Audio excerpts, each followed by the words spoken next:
All right. I talked about it before. Excuse me.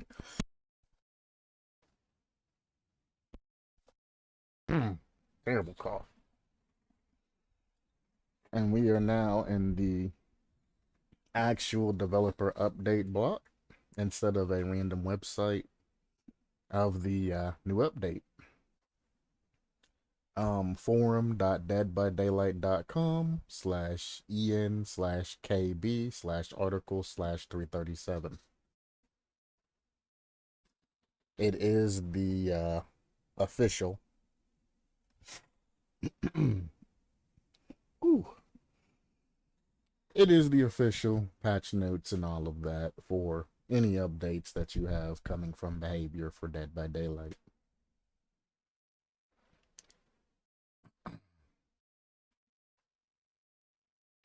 So, my voice is a little bit messed up because I choked on water about 10 minutes ago. Also,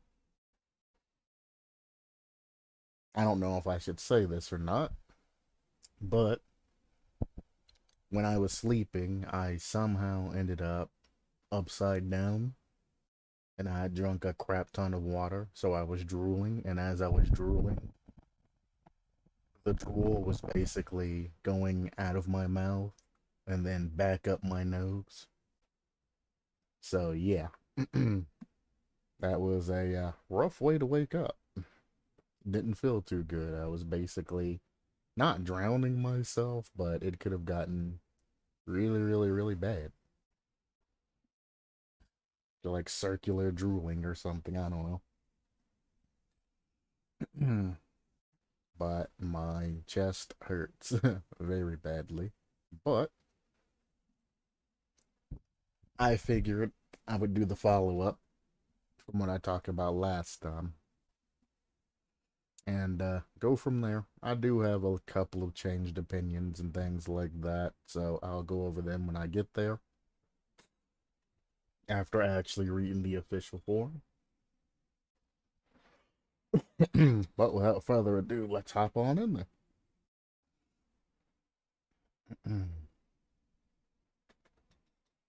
The progression system, I mean, great. Again, I don't know about changing things from 4.1 hours a day down to 1.01 hours a day and making perks faster and all of that. Again, the perk system and all of that, and leveling up your characters and going through the blood web and all of that is kind of the only thing that you can do in Dead by Daylight besides the Shrine of Secrets. Also, now that I think about it, since you're redoing everything, you should definitely redo the Shrine of Secrets. I see that the prices of everything have been, matched fairly and all of that. But since your new prestige system and the way you get perks and everything else has been changed, you should also change, and I mean the base function of the Shrine of Secrets. I know it has been changed, but you should definitely, like I've been saying, modernize the Shrine of Secrets. I think the Shrine of Secrets should be not exactly meta progression wise, but I think the more that you prestige and the more, you play the game and get, ranked up and, the more time you put in, the more or better your Shrine of Secrets should be.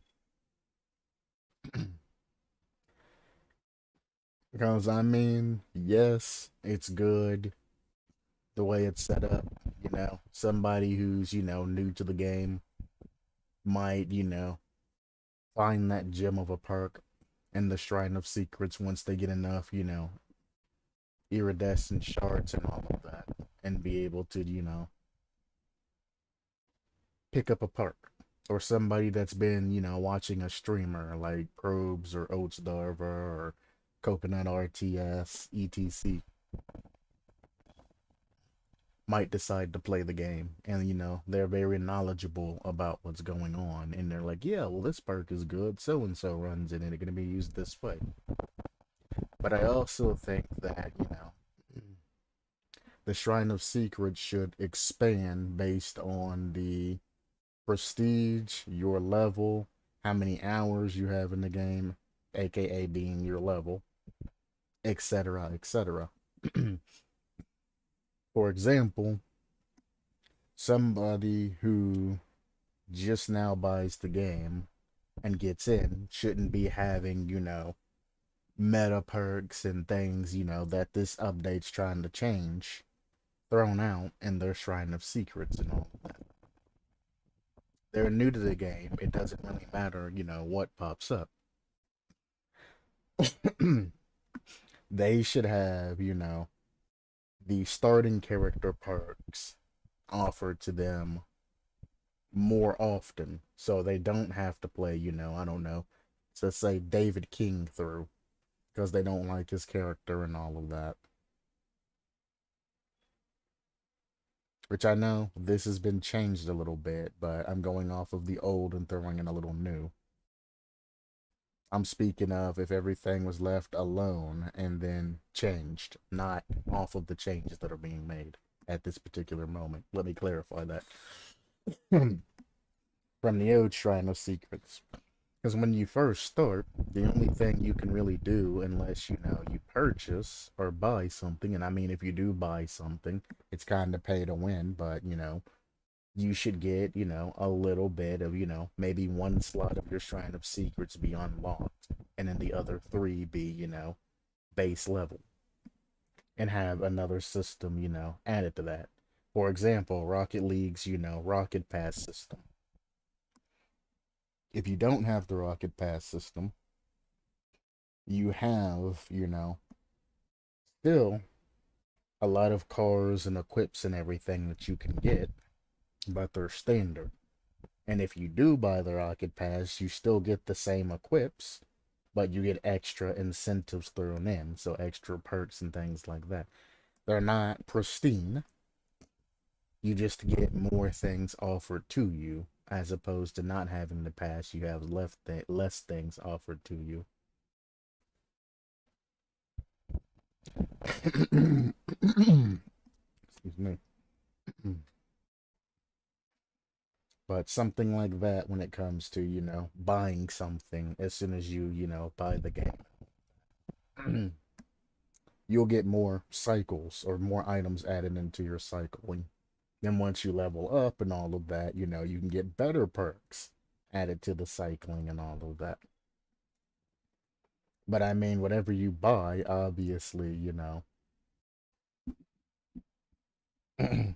going to have access to that particular character. But let's say I wanted Ash's perk, but I didn't want to necessarily play as Ash.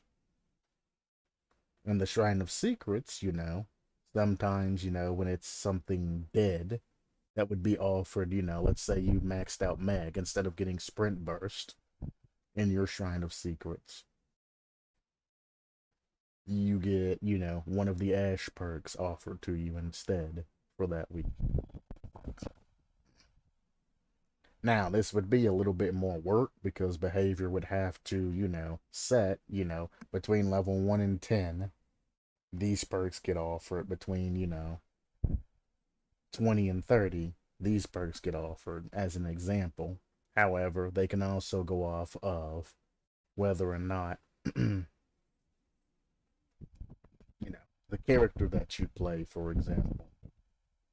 And then the level that you play, things like that. Like if you play all females, then maybe you'll get some perks offered by, male characters and eventually be able to level up that design and, perfect it.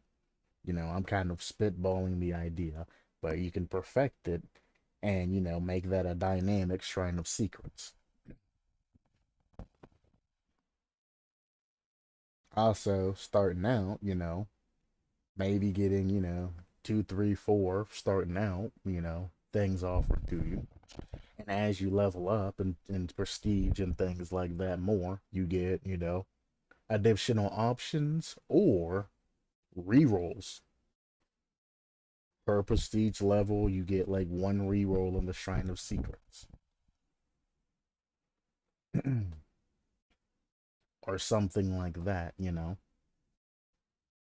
Whether you can spend iridescent cells to do it, or you spend a prestige token to just get one reroll. Because if you get like a stank Shrine of Secrets and you're just like, I want to reroll this and, you know, hopefully get something better. And on top of that, you can spend like, I don't know, let's say 100 to get like a rarity up. And you can spin all of these iridescents or whichever one you want to go. Iridescent shards or org cells, I think is what they're called. And, you know, improve the rarity or improve, you know, your chances of getting something. Not like loot boxy, but just, you know, to give you better RNG, you know? Something like that would be absolutely positively amazing and something more than just, you know, taking an old system, tweaking something about it, and then sending it back out. You know? If you go into a burger or go and buy a burger and the burger's bad and you send it back and they take that burger, put it on the grill for like 2 minutes longer, and then put new seasonings and everything on it and send it back out, it's the same burger. It's just been gussied up a little bit. Nobody wants that same old burger. They want a new burger because the old burger, you know, wasn't that great. And that's kind of what some of these things in this updates are, is, you know, I see you guys really like, you know, tomatoes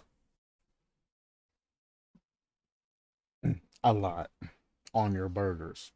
So what we're gonna do is, instead of, you know, giving everybody tomatoes all the time, we're going to promote other toppings because everybody just wants a burger and tomato. We're going to, you know, have a three cheese instead of, you know, just regular cheese. We're gonna offer, you know, different types of cheeses and all of that. Different types of, you know, lettuces. Instead of iceberg lettuce, you're gonna go with, you know, whatever the heck they put on like Caesar salad, because I can't think of it right now. You know, different kinds of things like that. Instead of frozen, you know, toppings, we're gonna go with fresh toppings. And then we're gonna make the price of the other ingredients, you know, cheaper.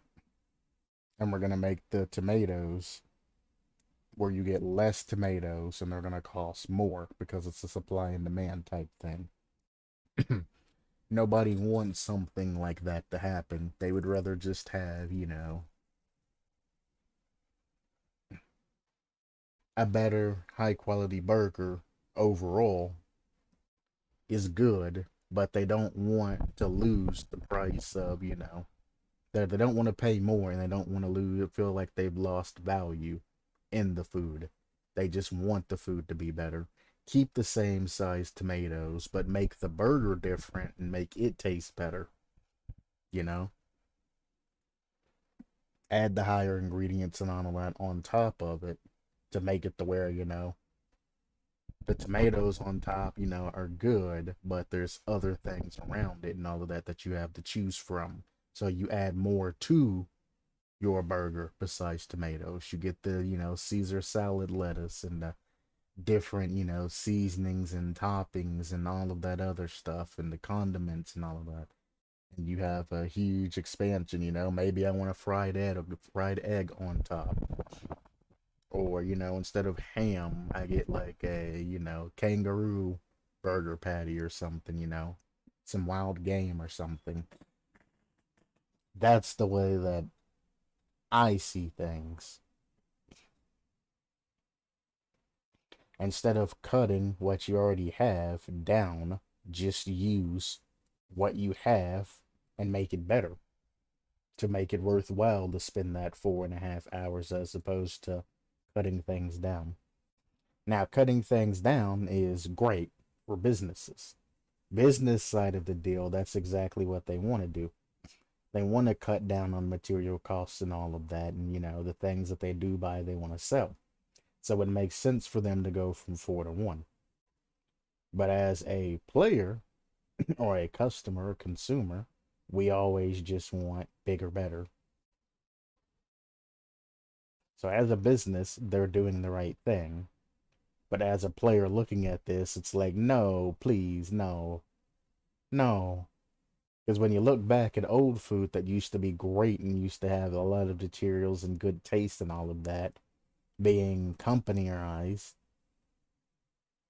or capitalized, and all of that's been doled down, it's like, damn, I remember this burger used to be twice as big and twice as tasteful.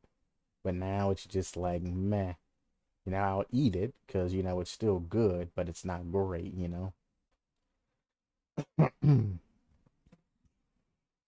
Unlocking perks and all of that. Like I said, I'm glad that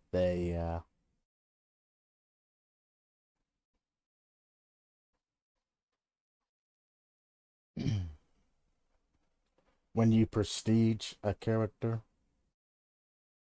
it unlocks their perks in the blood web for other people. But, with the whole prestige system and everything else, specifically perk wise, I'm just like,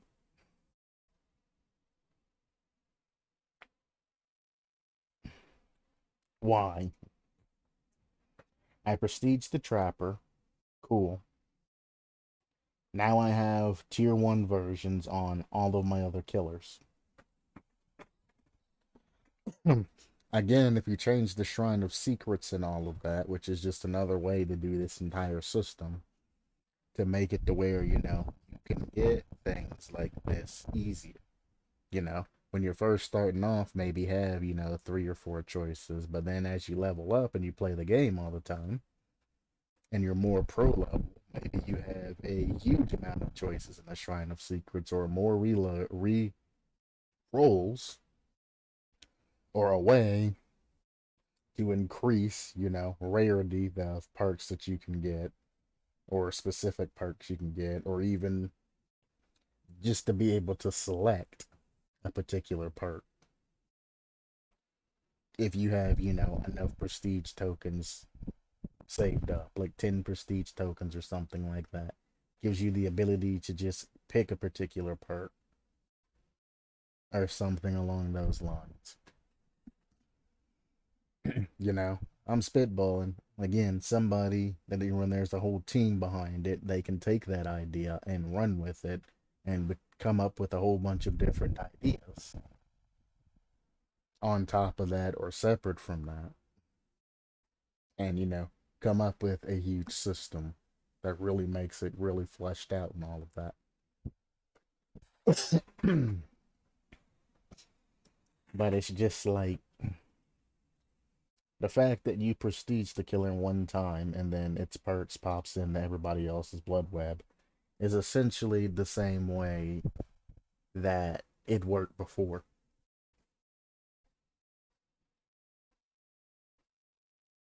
The only difference is you'll always have the level 1 perks available. If you want level 2 or 3, you have to blood web search like you used to, but it gives you the base unlock immediately. And I mean, like I said, that would be good. And I think I said last time, in prestiging and getting higher and higher prestiges, you should unlock the level 2 and the level 3 and things like that. That's the whole purpose of, a prestige system is, besides getting clout, is, getting that upper hand and everything being set up for all the times that you restart. Call of Duty has a prestige system, or one of the most recognized prestige system, but I also think the Call of Duty, especially the old Call of Duty's prestige system, because I ain't played any of the newer ones, was doo doo. The only thing you would get off of prestige is, a title, well, a card, and then you would get a symbol next to your name that, stated you were prestige. in the old Call of Duties. That was due to I would never prestige my character because I never wanted to reset everything. The things that I worked hard to get, I didn't want to, go back to zero and have to unlock all of my weapons and attachments and all of that because I only used a couple of weapons. I have to go back in, re-unlock everything, and all the equipment and attachments and all of that was annoying. And then you would have a prestige token that permanently unlocks something. It's like one thing, or is it like three things? I don't remember. That you could roll over in each prestige. Now that's good, and that would be good for Dead by Daylight, Every, I don't know, couple of prestiges have the ability to just lock, like I said last time, lock a particular perk in. Boom. And then I never have to worry about it. Yes, this gives way to people, always having options to, meta perks or whatever becomes the new meta. Because no matter what the game is, there's going to be some sort of meta. Whether it's a meta technique, meta strat, meta perks, meta something. There's always a meta for everything. That's something that you can't avoid. You can shake it up, you can change it around and all of that, but a new meta is just going to come its way.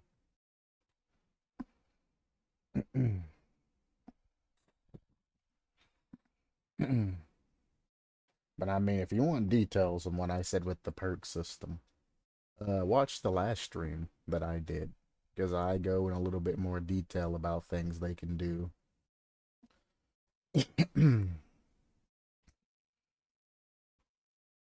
um, Another thing, I wish they would double the amount of blood points and take it back up to 2 million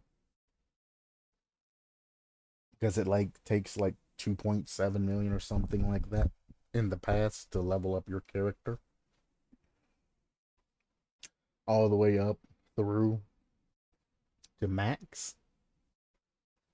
So I do think that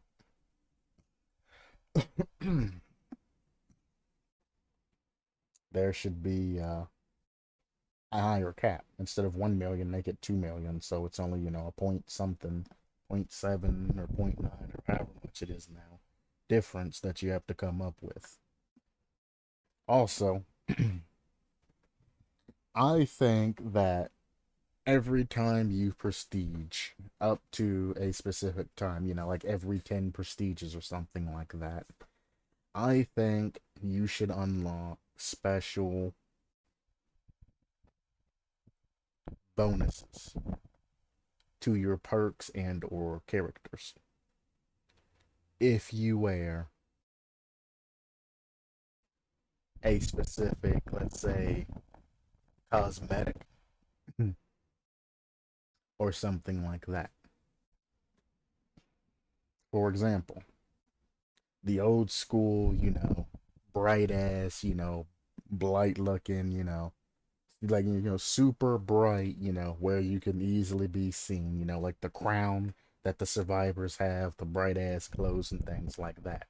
A specific, very bright alternative prestige vestments should be made for killer and survivor. They should make you stand out and, things like that. However, every 10 prestiges with these new vestments, I think you should get a small bonus to your particular character as sort of a thank you for playing type thing. So somebody who has prestige 100 times should have, let's say another point five, not a point five, 0.05 added to their speed, or 0.01 or something like that added to their speed, or just something, extra as a bonus. Because if I've prestiged 100 times, I should get something. Running speed increase, maybe a volt speed increase, 0.1% volt speed increases, 0.1%,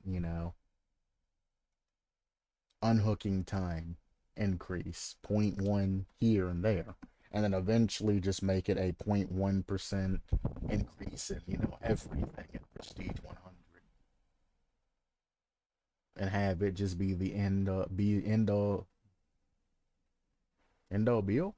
the be all end all, however that thing goes. Master Prestige, I guess we'll pull a term from Call of Duty, but Master Prestige vestments that you can wear that give you just a point 0.1 increase to, everything that you do. Movement speed's kind of questionable, but everything else, it shouldn't be that huge of a deal. Adding that extra point 0.1, meters per second or 0.1% of speed to it. Just as like a thank you for playing the game and all of that, type of deal. Obviously, you can enhance that system by making different vestments for different things and have 10 different vestments that you unlock, and each one do a different thing and be a different color and a different outfit, and do it that way as well.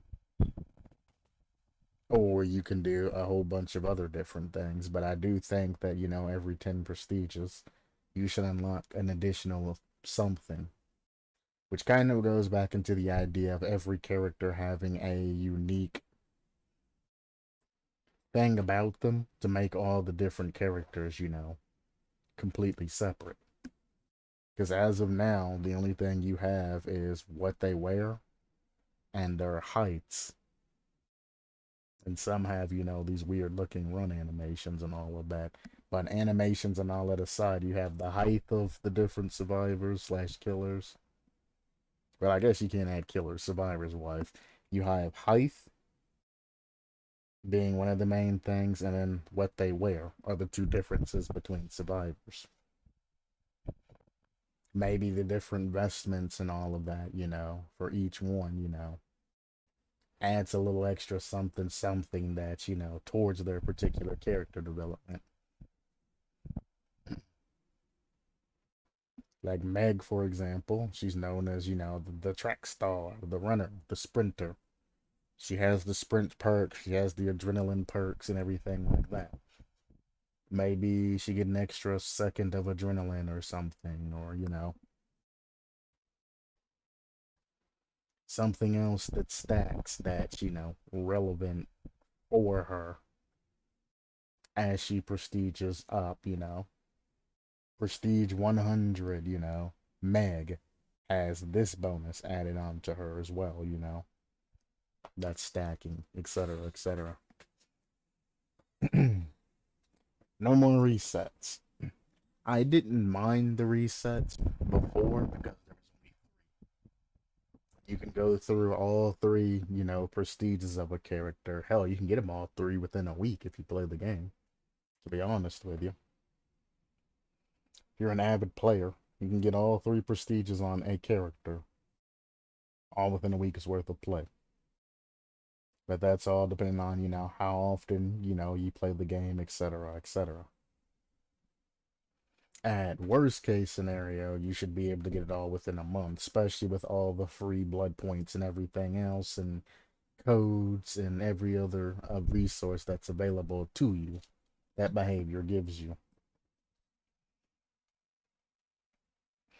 So it's not that bad to get up to Prestige 3. Yeah, you lose everything, and all you get is, cosmetics, which I've never been truly happy about.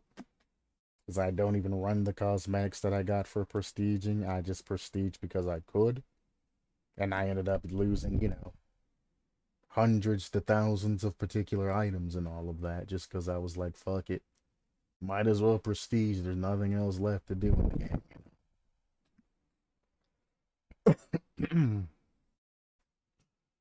So that was always kind of annoying, but it is what it is.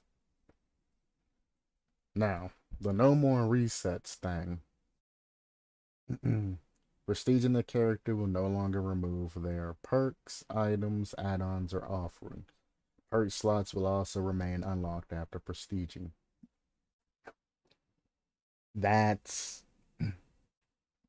semi-great. Now that the prestige system is unlocked. Now, prestiging is no longer optional at the end of your blood web. It kind of forces you to prestige. That's what I'm getting from that. Yeah, you'll receive a blood web with only one single node. So you can't infinitely keep scaling. You will have to prestige. However, and I went over a majority of this yesterday, a couple of things that can be added in and all of that. The prestige system as it sits can be buffed. Again, instead of, changing a couple of ingredients and all of that for the burger, why not keep maximizing the burger? Improve the recipe, change the buns out. Instead of using regular burger buns, use more, better tasting burger buns, better meat, better quality ingredients, etc., etc. Maybe, take somebody to culinary school to learn how to, perfectly cook the burger at, each and every different way people would particularly want the burger. Etc., etc.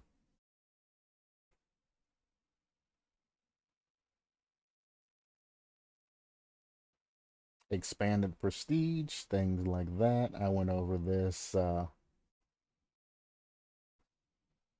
last time I streamed, especially when it comes to prestige, and I just gave a little bit of things there. Prestige limit has increased to 100, which is why earlier I said that that's why I was talking about prestige level 100 having the max things and things like that and called it like a master prestige. So you now have a prestige limit of 100. You should get perks, things like that. Now, as it says, prestige levels 4, 5, and 6 will now award the bloody cosmetics and things like that. Cool. But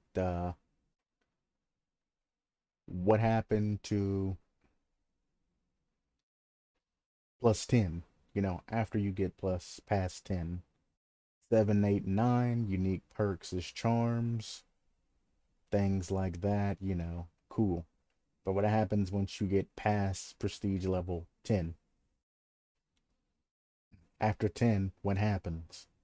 You got things for 4, 5, 6, 7, 8, 9, keep scaling up and keep adding things in all the way up to 100, which then pops in my alternative killers suggestion and all of that I've been suggesting for a while now, as well as using the offering system to bring in, the ability to try other killers. And I might have said that last time, having the old school thing where you could play Michael Myers for a game or Pig for a game or something like that, and offering that as a prestige reward too. At each, 10 prestiges, you get a token to play a random killer for one time. And if you have those particular killers, it limits, all the ones that you don't have and pulls from that pool. Or you can unlock the alternative killer system and it can give you a token for every 10 prestiges. And then once you get to, higher levels of prestige, they can start adding those particular tokens into the mix that you can get as prestige rewards. The ability to just play a random killer from the Dead by Daylight's creation forum that's been designed. It's pseudo opening it up the workshop, but it's not. Because, I mean, even with the workshop, behavior can approve specific things off the workshop to be added in to the actual game. And they can make an alternative killer, or they can add, approve particular things that, the community creates that they say, all right, that's cool, that's fine to use. And the community can design, prestige rewards and all of that. Behavior gets the last say, so they can go in, pull it apart, look at the code if they want to, or they can change things up and then re-add it into either the PTB or the game itself, or they can just open that up to workshop and be like, all right, that's cool, that looks good, we approve this. And then once it's approved, people can download or buy the alternative killers pack and then download things from, the workshop and be able to use things that way. Shrine of Secrets, I talked to in the beginning.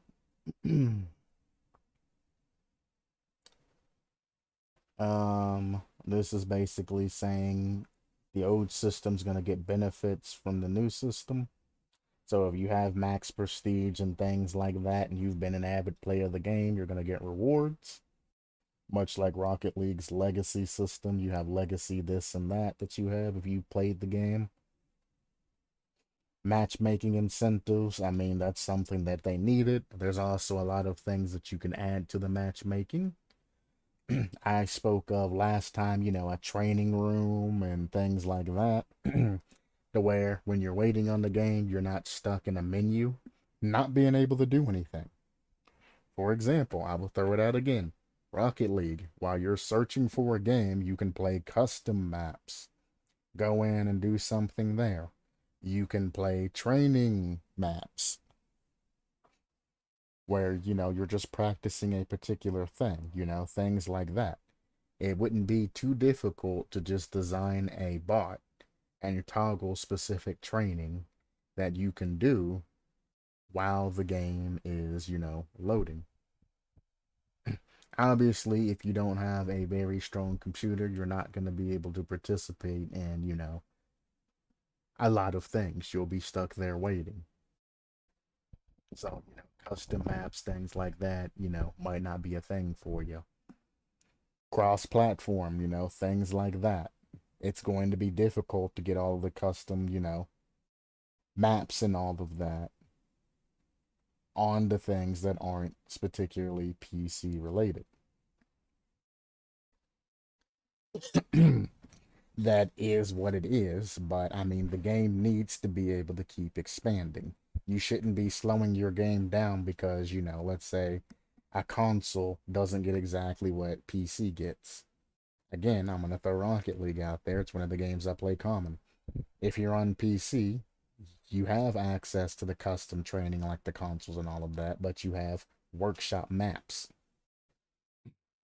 that you can particularly play on, and do things like that. You can even bring your friends into them, etc., etc.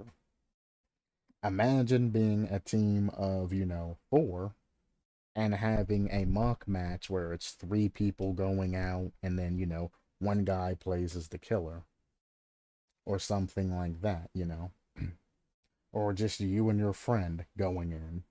One friend plays the killer, one guy plays the, survivor. Or you both pick different killers and have fun, or you both pick survivors and have fun and try to think of strategies, or you can turn on a bot and have both of you survivors running as a bot, or have you killer running as, chasing a bot that's a survivor. Or vice versa. You having a killer bot, Terminator bot, and you just being a survivor and trying to, train them and do things like that. The ability to train and keep yourself interactive while you're waiting on matchmaking to happen.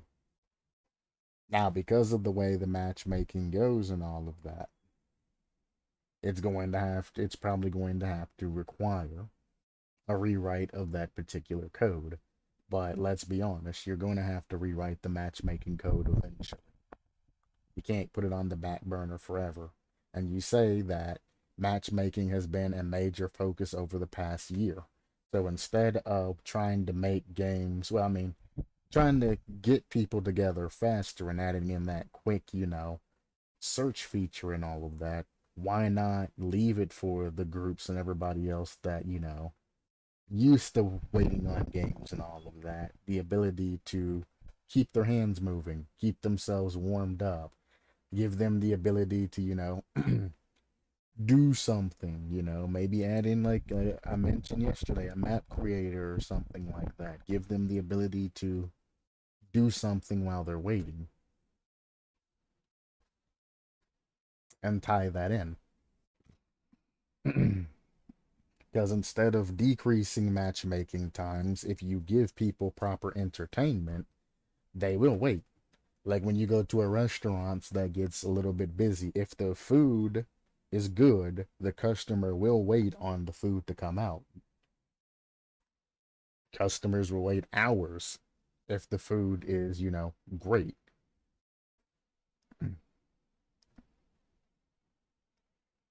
So, I mean, again, modernize the game, keep bringing it into the future, keep adding in something. Because, I mean, you have battle royales that have the pregame session where everybody joins into a lobby and everybody's able to shoot each other, have access to everything that you could ever want and just be able to, mess around during the pregame lobby as it pulls things in or as it pulls people in, you know. It keeps you warmed up, keeps you moving, keeps you doing all kinds of other things before the actual official match starts. That would be very good for Dead by Daylight, who has matchmaking problems. you know, Instead of bribing people essentially and giving them incentives to do this or that, or use the quick search function, just expand the amount of things they can do. And as long as you keep it in the realm of limitless possibilities, aka giving the ability to design maps, train, do whatever, it's not as bad. Now, you're still going to have people complain about matchmaking times no matter what they give them, but you can pacify a lot of different people. Like, even during the pre match, while you're waiting to get attached or put into a lobby, if you do something as simple as unlock all of the killers and just allow them to run through and practice with them and develop strategies with them and see how they work. Yes, it's probably going to decrease your profits, unfortunately, because if somebody really wants to play Sadako because it looks good, and they get the practice with Sadako and they say this killer sucks donger and decides not to get a product, yes, it's going to be bad, but I mean, do you really want your player base purchasing Sadako, saying, oh, Sadako's not exactly what I thought she'd be? Oh well, I'm kind of fucked. Damn, that sucks. And then living in regret. I mean, she has good perks, and as long as you design good killers with good perks, there's always a consolation on both aspects of that. Even if they try the killer, they say, oh, the killer sucks, but the perk's good, they might buy it. And you say, thanks, behavior, for letting me try this killer out. Even if it's just this, pre-game matchmaking type thing. Now, some people will take it to an extreme and they'll search for a game, play the killer that they want, and never purchase the killer. They'll literally just play it in the matchmaking, make it to where they never find the game and just play pseudo games in that. There's going to be people like that want to try to exploit it. But I mean, what can you do? You know? Back in the day, public test beta used to have every killer unlocked for you when you joined it. And you used to be able to play as every killer back in the day. They've since updated that, but it's the equivalent of the same as that. You're not playing online, so you're not getting any prestige, any rewards, and all of that, but you're able to enjoy the killer. It is what it is at that point. But matchmaking wise, there's different ways you can expand on that. They've pulled and tugged one direction in a lot of these things, but there's multiple directions that you can tug in. 360 degrees of the circle. And then that circle turns into a sphere, giving you almost limitless directions that you can pull from.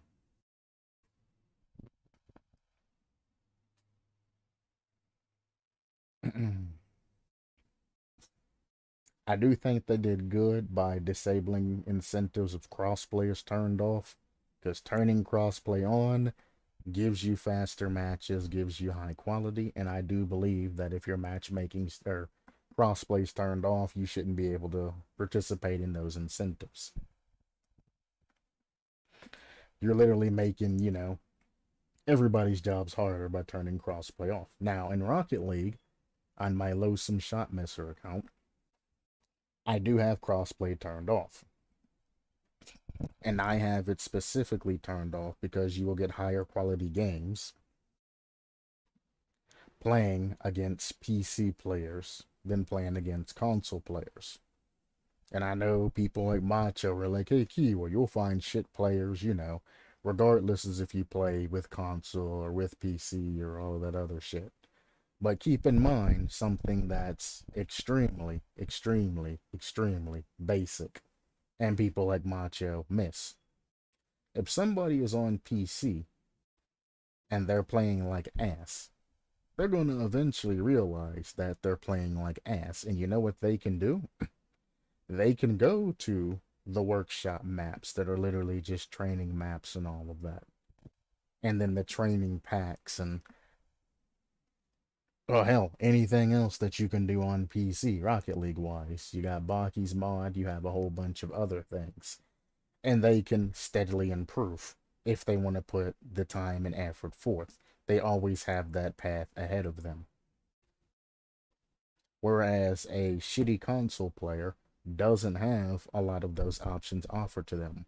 So even if they wanted to improve, the only thing they can do is improve via, playing ones, things like that, the odds and ends, learning mechanics via YouTube videos, or doing training packs, which training packs, doing the same training pack over and over and over and over, makes you great at completing those shots, but, setup and things like that, you're not going to be great at. You're only going to be able to make that one specific angle of the shot that you practice every day, not other angles. So you shouldn't be running the same training pack, every day. You shouldn't be doing the same shot every day, which is something that I found myself doing, is just practicing the same shot every day. And then I get the same shot and same setup and match, and I still miss the goddamn thing. Because, well, in free play, I take my time to try to get the ball control and improve mechanics, while in game, I do everything fast. Fast as fuck, boy. Which gives you that difference. I practice slow control shots, but in game, it's fast. So I don't have the same type of shot setups, meaning that inconsistency, which makes me miss from taking my time and free play and all of that. But anyway, Dead by Daylight wise, it doesn't really matter because there isn't any extra alternatives or anything. PC and console, besides, frame rate, the ability of that being a little bit faster, or maybe higher internet speeds. I don't know if, new systems can run the full, amount of, your internet. Hell, most PCs, unless you have a modern PC, can't even run the full amount of your internet. That's something a lot of people don't know. If your motherboard and all of that shit can't run, your fiber optic internet speeds and all of that, you'll be maxed at whatever the hell, whatever the hell your motherboard is set to. You might have 1,000 gigabytes of, all of that, but if you have a shitty motherboard that limits you at 50 gigabytes because it's an old school computer, I mean, you'll get a little bit above 50, but I mean, you'll be capped at 50 in speeds, but the extra 1,000 will help you. But you're not going to have a pure, unbridled 1,000 gigabytes. You know, it's the equivalent of, horsepower versus torque in an engine. If you're all torque and you have a, 1,000 horsepower engine and all of that, it's going to be a lot different than balance of torque and horsepower. You'll have acceleration, out the ass, but your top speed will be shitty. And that's kind of what you're looking at if your, computer can't keep up with the speed. Super fast acceleration, super slow top speed. So you will get to those speeds fast as fuck, boy. But your top speed's gonna be shitty. Then you have people with shitty ass computers, but they're more modernized. And you have all horsepower, aka all network of 1,000 gigabytes. And then you have a shitty ass computer that can't really optimize it. So now you have all horsepower and very little torque. You'll have a super high top speed, but good luck getting to it. It's going to take you a long time to reach that top speed. Very, very slow increases. Then you got the computers that are more modern, has everything set up for the build and all of that, has a mix between horsepower and torque. Or speed and acceleration, however the hell you want to put that down. And then you have a well-oiled vehicle that gets to its top speed at a decent amount of time, and everybody goes, holy shit, that's amazing, I want one. Because everything's tuned properly. The same can be said with anything else on your computer. That's why bottlenecking becomes an issue. Because your shit's not tuned and your parts aren't together. Which is why I frowned upon people wanting to buy a particular component and add it into their existing rig. Especially if you don't even know what your rig is capable of and where your limitations is. You throw a 64 gigabyte, RAM stick or 232 gigabyte RAM sticks into your computer that can only run, at the max 32 gigabytes, or you throw a straight up 64 into that, guess what? Your computer is only going to run what it's, listed to be, maybe a little bit higher. You're throwing a RAM stick that runs, 3,800, megahertz, and your computer's only rated for, 3,200 megahertz. It's only going to run at 32, and it might even cap you lower at 2,800. So you might have to go in and manually do and bring it back up to 34. You'll probably be able to push 30. So you might be able to push like 34 out of that if you tune everything properly and you have proper cooling and all of that.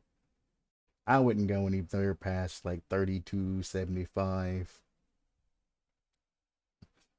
possibly 33. But if you got a good rig, you might be able to get 34. But I mean, that's all about knowing how to tune things properly and, again, the rig that you're running. So you don't want to just add something in because you think it's going to be better. You should be informed and know that it's going to be better. Know your rig inside out if you're going to play with the parts and everything inside of it. Same as with the game. Obviously, they're the devs, so they know about the game and, they know about all of this and they're playing with the parts inside of it.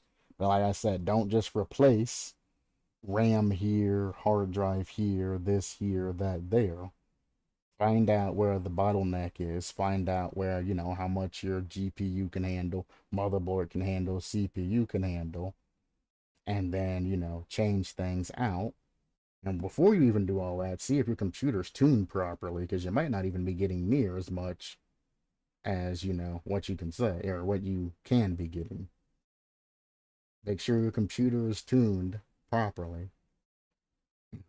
Then worry about replacing everything and seeing how much, improvement that you can get.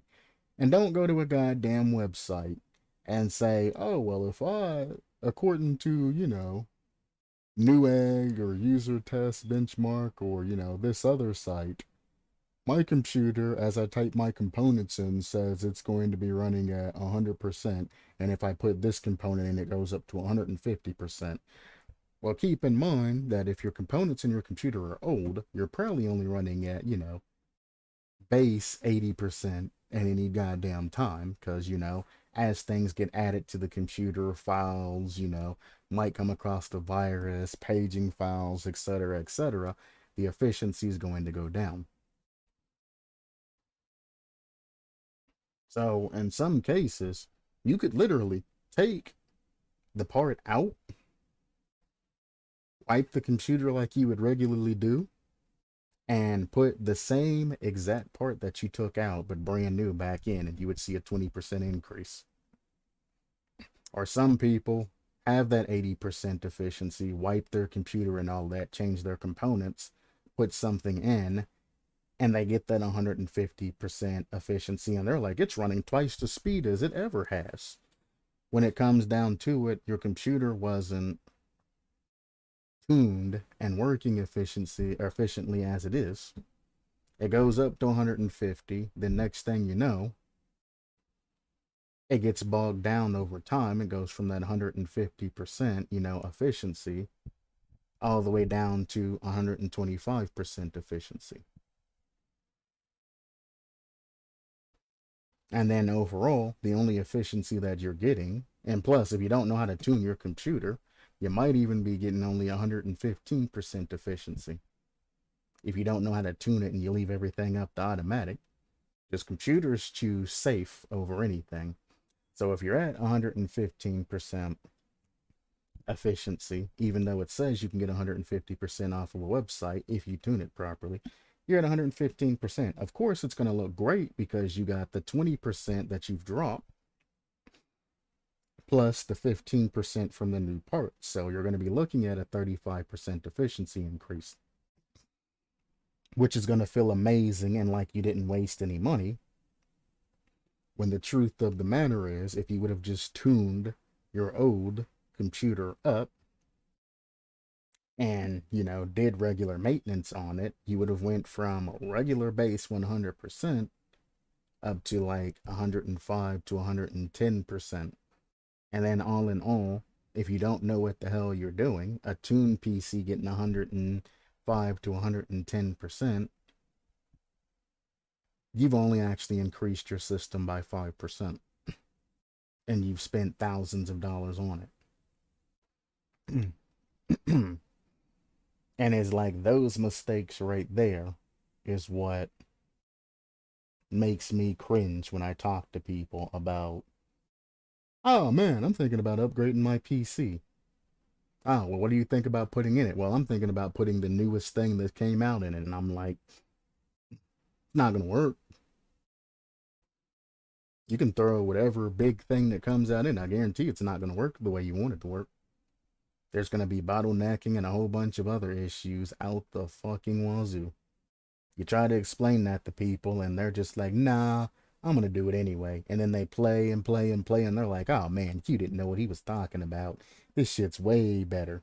Obviously it's better, but you're not getting your bang for your buck. You done spent, $1, $2, $3,000 upgrading random components in your computer, but ain't touched the motherboard or anything else. SSDs degrade very quickly, mind you. Couple of years, they're already degraded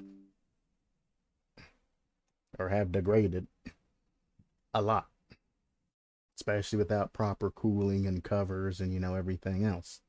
Parts in your computers degrade very rapidly if they're not taken care of. It's the last time cleaned your computer. Is there a layer of dust that you can run your hand through and get like hair? Or is it just a light layer of dust, or is it pristine? You know what I'm saying? Some people have so much dust that they can't even see the components in their computer because they've never opened it. They don't do tuning, they don't do cleaning. They just know buy part, computer run better. That's wasting money. But that's the type of thing that I'm talking about. Gameplay changes. They're changing the old meta by rebalancing perks, meta perks, etc., to try to change up the game. I do agree with some changes when it comes to, meta perks and things like that, because there are a large amount of perks that are underutilized or being encompassed by a meta perk or a perk of the same, stature or greater stature. Also, upgrade slippery meat. Goddamn you. I don't think I finished the list last time, but if it ain't upgraded, upgrade slippery meat. That is the one thing that I ask. If you don't listen to a goddamn thing else that I say, behavior, stop the meme and upgrade slippery meat. I wish I could catch a live stream and I could literally get my question read to the devs and say, so when are you guys going to update slippery meat? That's the only thing that I want to see. If I see that slippery meat gets a meaningful upgrade to actually do something and become, worthwhile, I'd be over the moon. I would be so happy. That is the last thing that I want. Fuck the alternative killers and all of that other stuff.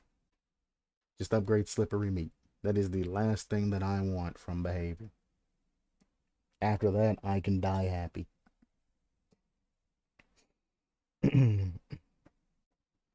Some perks are popular because of their strength, and often are popular because they reduce the likelihood of an unfair or unfun situation, etc., etc. Meta perks have been, all the perks have been tossed up. I said something along the lines of last time. There's multiple ways to change up the meta. Yes, some perks needed to be changed because they are way too powerful and things like that, but there's different ways to change it up. One being generator speeds, one being perks changes and everything like that. Now, I still don't agree with the 90-second generator time. Increasing generator times is not a solution.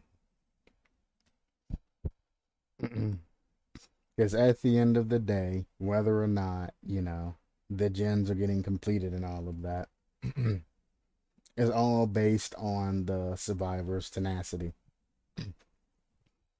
If all 3 survivors go to 3 different gens at the beginning of a match, it doesn't matter if you have 80 seconds, it doesn't matter if you have 90 seconds, it doesn't matter if you have 100 seconds. If that survivor goes in, drops pallet, does what he's supposed to do, run the meta lines in every loop, and uses all the meta strategies that have been developed to fool killers and successfully pulls that, that killer is going to be behind the ball. Because by the time that survivor goes down, if they even go down and gets hooked, you're going to have significant progress on gens. And you've nerfed a lot of perks and all of that meta-wise, like Ruin and Pop and a whole bunch of other different perks on top of that. As well as increase the time. So at the end of the day, they're not even getting, a full 10 seconds worth of time. But I mean, at the end of the day, low level games, you're going to get 2 people, if not 3 people, stacked on one generator, and the other person's going to run out and probably get clapped. I understand killer's frustration of, as soon as I down this, survivor, get them all hooked up and everything. 2 to 3 generators are going to pop. There's generally 2 generators at the bare minimum should pop. So as soon as I get this first survivor down, 2 gens are going to pop, and I'm basically playing the rest of the game with 3 generators and 4 survivors. So I'm down.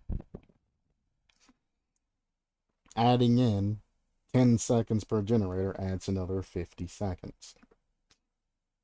Meaningful at the start of the game, yes. Having that little extra time to really deal with the first person and, or set up or, do whatever you need to do at the beginning of a match. Yes, great. However, that's the only thing that you benefit is the beginning of the match. If survivors have more time to do generators, they might be, more apt to hide whenever the killer gets close. Or use, different strats. Because if I know it's going to take me 90 seconds to complete a generator, 10 seconds longer, as opposed to, working on a generator till the killer comes by and then looks for me, I might be more apt to, hide in lockers, hide behind walls, things like that, and, stay out of sight of the killer so I can, finish my gen. Because the killer's going to kick the gen, it's going to lose 2.5% progress. And then as soon as the killer leaves and all of that, the survivor can then come out of hiding and do whatever they need to do.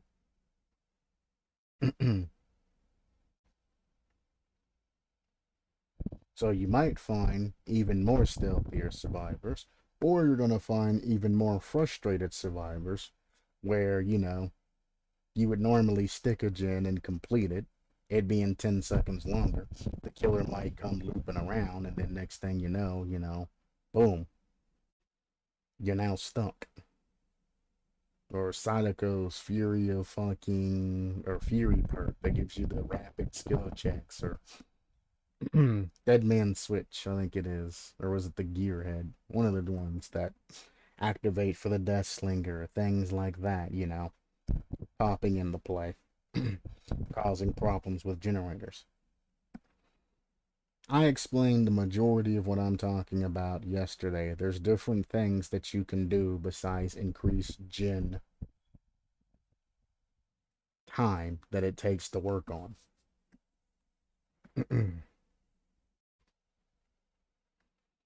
I mean, the base of the game is survivor do generator. What does the killer want? The killer wants to hook survivors. Well, let me look. He wants to either get to survivors faster or he wants to extend the amount of time survivors need to work on gens. One or the other. And I understand there was a lot of thought put into Ruin, like taking, Ruin from 200% to 100% because of the extra 10 seconds. And things like that being added on. Because your average Ruin, would save you about a minute's worth of time or 50 seconds worth of time. So they just added that to the gens and then dialed Ruin down. So it's not as, rough. Like, I understand the thought process that's went in there. I've thought about it, contemplated it, but I don't think that that is 100% correct in what you want to do. Because trust me, playing as a survivor is boring as hell with 80 seconds. Now there's an extra 10 seconds of sitting there and holding a button. If you're going to make me wait longer, then entertain me with something. Redo your gen working system to add something else to keep me entertained as I'm, repairing generators and all of that. Now, it can't be anything, that blocks my vision. So, a killer can't, sneak up on me and clap me while I'm in a gen. But there are things that, you can do. One, you can get rid of the hold system completely to where the people that still have the hold R1 down to do the gen, make it to where you press a button, you jump onto the gen, and then when you run or press said button again, it lets go. And then they're hands-free gen repairing. Have the skill checks and everything, pop up, but you can also add things to, speed up gen or at least keep them entertained by, I don't know, tapping symbols or tapping buttons or doing these, small tasks. You can even make them opaque and kind of, clear so you can still see what's going on around you. And if they don't elect to do the game, they get the full 10 seconds worth of, time increase. If they do complete, games and all of that, do it to where they can do it, like a second faster. So it's only a 9-second add on, or maybe 8-second add on, Have, simple things like make it a opaque or see through, transparent, I guess would be the word to use, a transparent, like wires from Among Us, but not, wires from Among Us. Make it, something more worthwhile, where you actually are connecting the wires back up into the generator, screwing the screws in, changing the oil, small mini games that pop up on your screen, almost like Among Us, and screw stuck.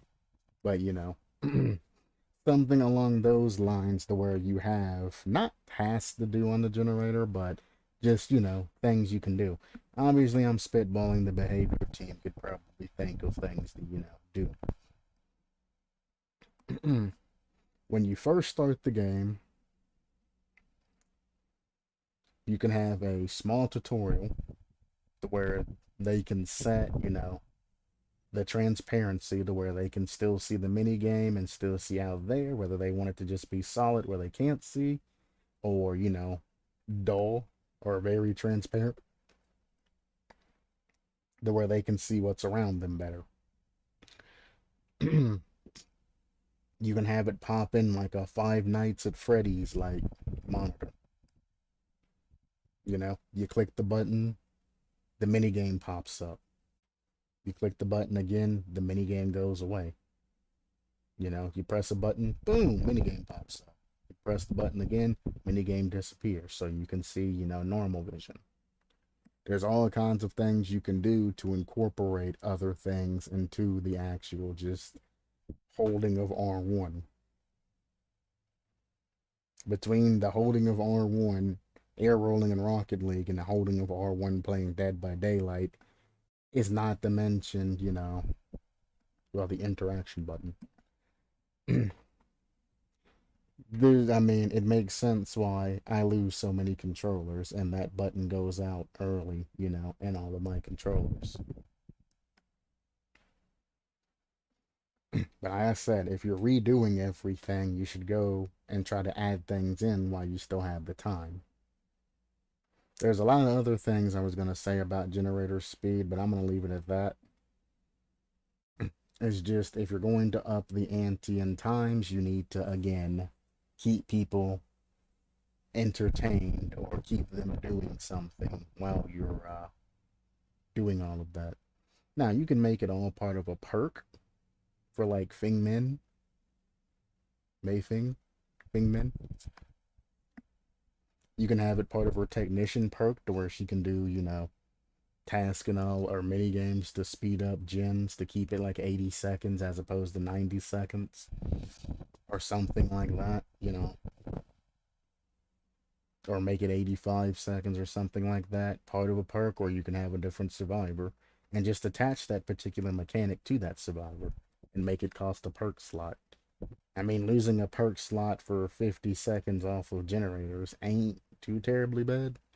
You'd like to take a minute off, but 50 seconds ain't bad.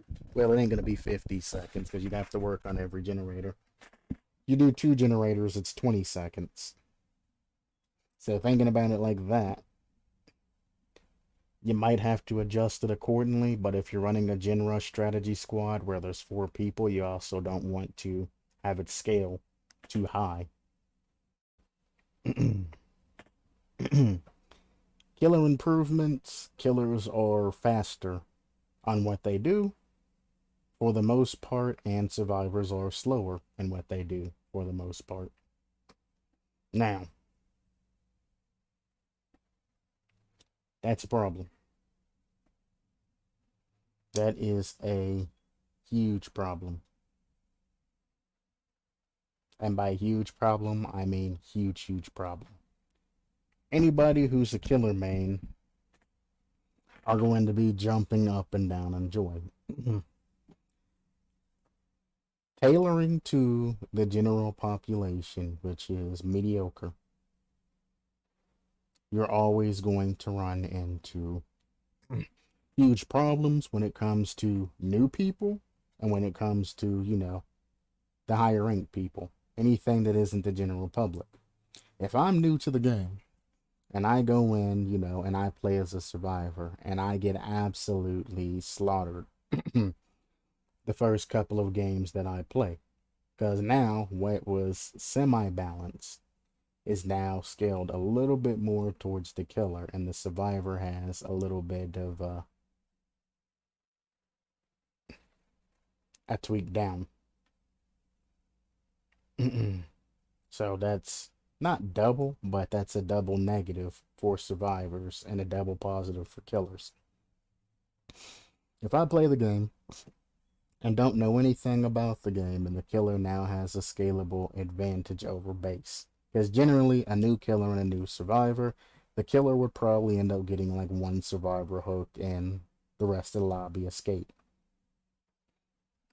That's fine, because the killer only needs one sacrifice at, Ash level to rank up, essentially. You don't need a lot of points when it comes to that. By the time you get that one and all the chase time and all of that, you still rank up, which is, a decent balance.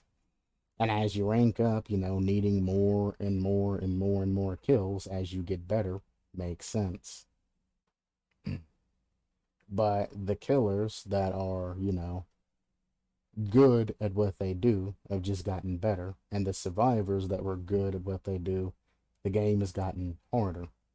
There are some people like, probes and all of that, that uses the mind games and the strats and all of that, and the pro players and all of that to leave the killer baffled.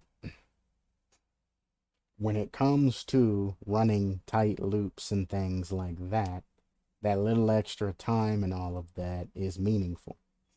Like when you have a 4.4 meters per second killer and you're running them, in circles and around fences and things like that, because they're 0.2 meters per second slower. You could get away with that before, but now that survivors have been kind of nerfed, jumping through windows and a couple of other things, which I'm pretty sure they put things down there, etc., etc. It's kind of like, damn, man. They've nerfed a lot of things on survivors, except for, I don't think they mess with their movement speed. A lot of things except for their base movement speed has been nerfed, like climbing through windows, I think has been nerfed, and, actions and all of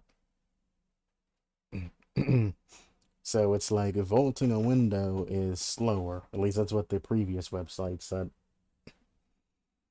On the previous stream. It's slower. Those times to where, you're at a window and you're like, man, I'm gonna have to hop this window and I'm just gonna have to take that hit and all of that. That hit can very well turn into a grab now. Instead of just taking the hit and getting by, it can turn into a grab. And it just being, like 0.1 second difference. Or that, when, you barely make something, now turns into a hit. That, training them around fences using pallets and all of that, you being slower, gives them the ability to catch up to you. Or you would generally be able to make that window and turn without getting hit by, Death Slinger's weapon or Pinhead's hook or something like that. You're now getting hit by that because you're that much slower.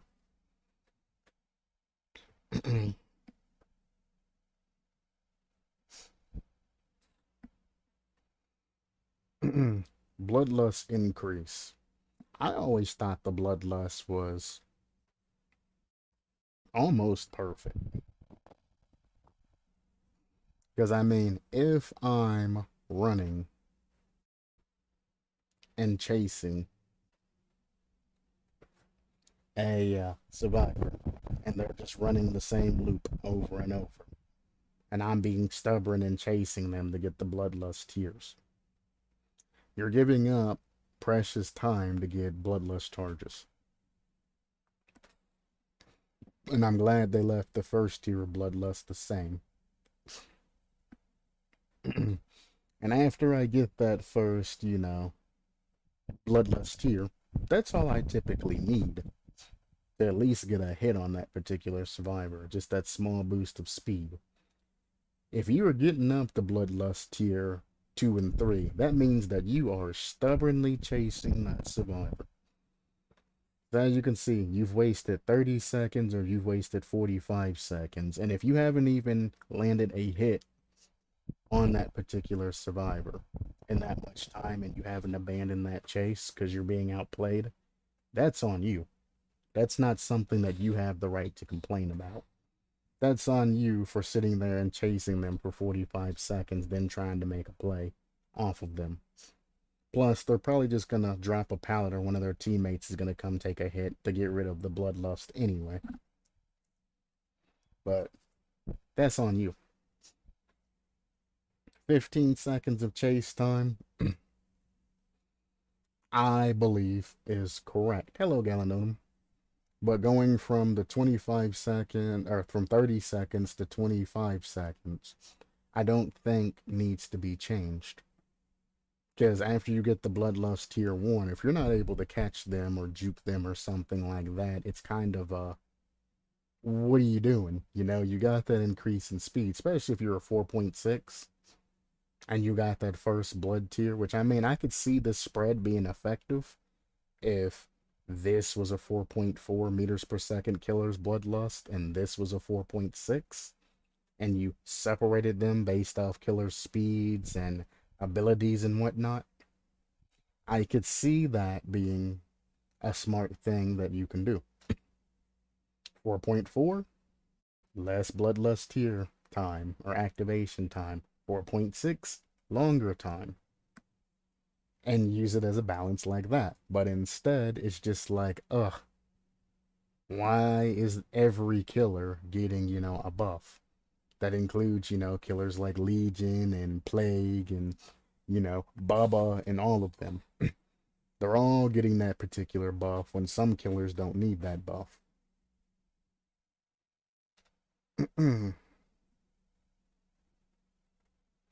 Though slight, these changes affect every killer and can have ramifications on the game. We'll be watching closely to ensure that nothing gets out of hand.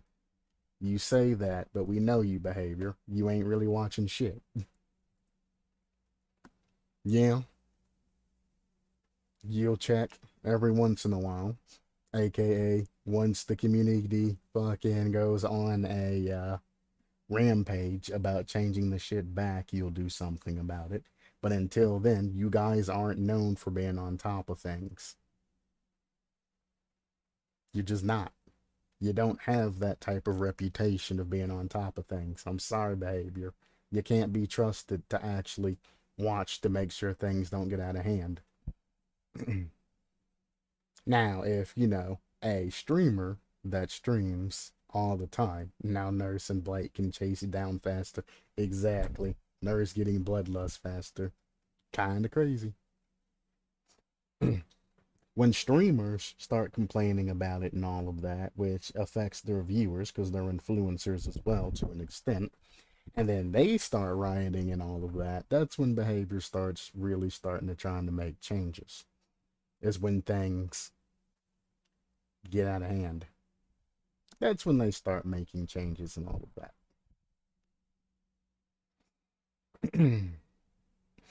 Camping and tunneling, the 5-second endurance effect after being hooked. I don't know where that number comes from, and I keep the same points as I said last time here, so there's really not much to really go over.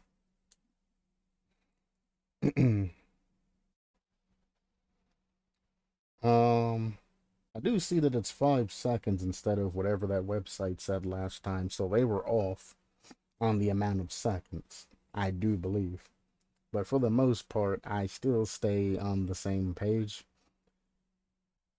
Again, base camping is against the rules, but regular camping and tunneling are part of the game. You can actually find posts, if they hadn't went back and deleted them in the past and said, shit, we gotta change this. You can find posts in the past of behavior saying that camping is what's the game is designed to be played as. You're supposed to camp as a killer. That's how the game was originally designed. You're supposed to hook somebody. You're supposed to, set up your traps or set up your ambush and all of that. And then you're supposed to, camp that person to get, another survivor, etc., while also maintaining the gens and, everything else. It's a balancing act. But there is posts they're saying from the behavior devs saying that the game, you're supposed to camp in the particular game. That is what it's designed as. Then as the game adapted, tunneling became it's an issue, but it's a viable play option. They have never said that tunneling is not against terms of service unless somebody tunnels you multiple games in a row. Like if you get the same killer twice and he tunnels you in the first game and sends you on your way, you run into him a second time and he finds you and tunnels you again. And multiple tunnels. That's griefing. That's against terms of service. However, tunneling somebody in one game isn't against terms of service. It's a viable strategy. They are going to nerf it. Oh boy. That's why majority of the killer tunneled and face camped me recently. Yeah.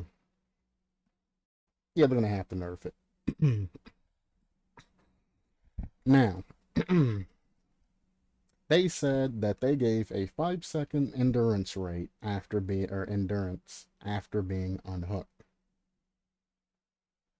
Because perks like borrowed time, decisive strike, and dead hard have an extreme usage rate. Well, the thing about it is, if you're being farmed or a trade's happening or something like that, dead hard's not going to do any goddamn thing for you. Hell, dead hard is actually less than the 5-second endurance effect. So dead hard, I don't even know why they threw that in there. I mean, I know it's extreme usage rate and all of that, but when we talk about unhooking and things like that, dead hard's not really that great. Borrowed time, as I stated before, should have never been up to like the 12 or 15 or whatever crazy seconds it should be. It should have been hard nerfed way back in the past, and it should have been all the way back down to like the 8 seconds that it had before. 8 seconds is more than enough time for a survivor to get up and go. I said that as soon as they increased it, that borrowed time, they shouldn't have added more time, and they kept adding more and more time. It went from like 8 seconds to like 10 seconds to like 12 seconds or some shit. And I'm like, stop adding time, nerf that shit, make it like 8 seconds, that's all you need. They did that to themselves by scaling that perk out of control. Decisive strike. I stated in the past that 3 seconds was more than enough. It's about the same amount of time as, a pallet stun or anything else in the game. If you use your decisive strikes appropriately and go down, where you have an escape route and don't go down just out in the middle of a field, 3 seconds should be more than enough for you to hop a window, drop a pallet, escape, do whatever you need to do. If you position yourself incorrectly and use your decisive strike, even if you have 5 seconds and you do it in the middle of a field, they're just going to chase you and redound you, like I do when I'm playing Ghostface. When I get decisive strike, I just re-catch up to the person and I redound them. It only takes, 5-10 seconds, depending on how good they are. You redown them, you pick them back up, and then you throw them on the hook. It's a minor inconvenience. 5 seconds was kind of a little bit insane because I've always advocated for 3 seconds. I can't believe what I'd done. Instead of bringing my cup to the kitchen, I wanted to take. She took your kettle to your room. Oh, no.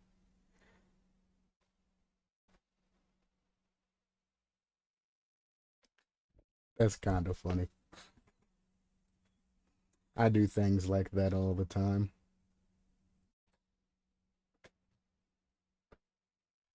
It's sad as a, it's sad as it is. Cause I'll go and like make a sandwich or something, and I'll throw the bread in like the refrigerator, and then throw like the meat and all of that on the counter, and then be like, "What am I doing?" Or I'll forget, and somebody will be like, you know, you left your stuff out, right?" And I'll be like, "Did I?" And then I'll walk in and be like, "How the hell did the bread get in there?" And I'm like, "Oh, dementia." I'm glad nobody saw me. I know, right? Somebody just sitting there looking at you, just like, "The hell is he doing?" Huh? Alrighty then. Maybe he's gonna come back for the cup later.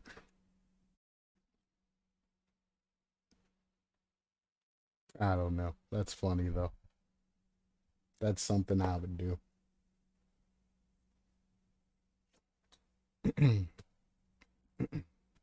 But yeah, they decreased decisive strike, I think, down to 3 seconds, which I said way back when.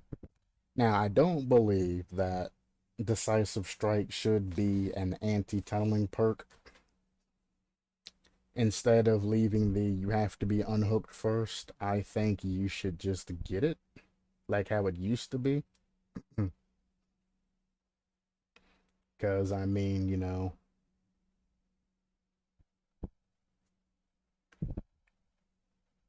I think it should be the term I think is considerably hard skill check. Not tremendously hard, but a considerably hard skill check, where it's just the great skill check zone, essentially that big. And I think it should let you use it as soon as you're being picked up from anywhere at any time. And that's how I believe decisive strike should be. Just that simple. 3 seconds of stun time, so you're losing 2 seconds, but you're gaining the ability to use it whenever you're picked up at any time. It was fine way back in the day when it was like that. I don't know why they changed it. And it gives you essentially, I mean, it's essentially power struggle that you can use, as soon as you get picked up, to be fair. But still, borrowed time, like I said, it shouldn't be any more than like 8 seconds. So as long as you're not, hooked at a hook that's right by an exit gate, you basically can down them without them getting away. It also gives them time to get to a loop and do whatever they need to do. If you're hooked and can't get to a loop or a pallet or something in 8 seconds, you kind of deserve to get redown. Dead hard, I mean, an increase in iframes would be nice. Because I can't tell you how many times I've pulled off the dead hard and still gotten my cheeks clapped, even though I've used it. Or when it just don't come out because of latency on their side, to where I see myself dead harding and they don't see that I've dead harded yet, and they clap me. And I'm just like, this latency's dumb.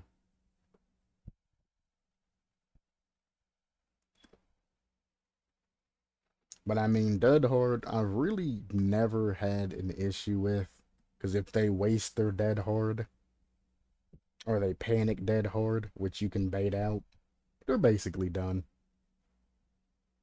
Dead hard has usability of being able to go through the killer and all of that. When they're in animation, of course.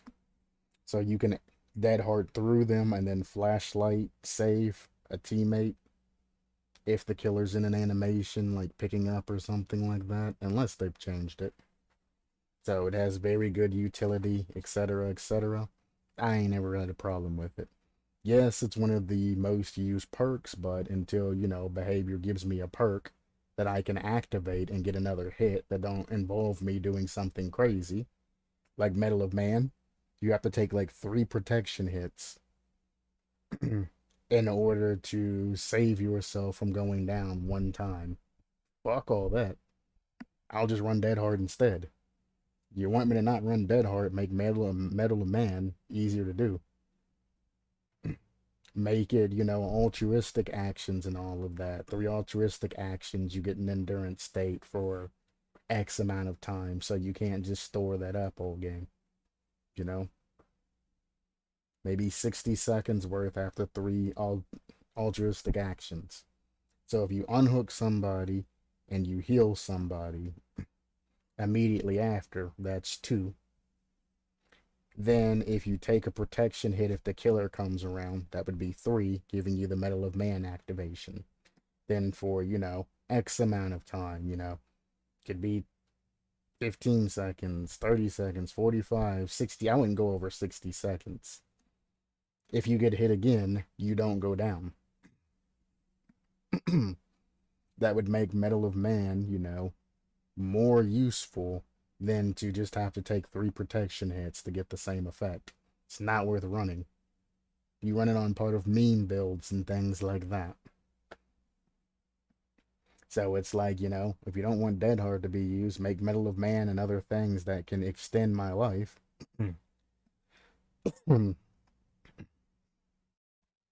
Easier to accomplish. Don't just nerf perks, make other perks more usable.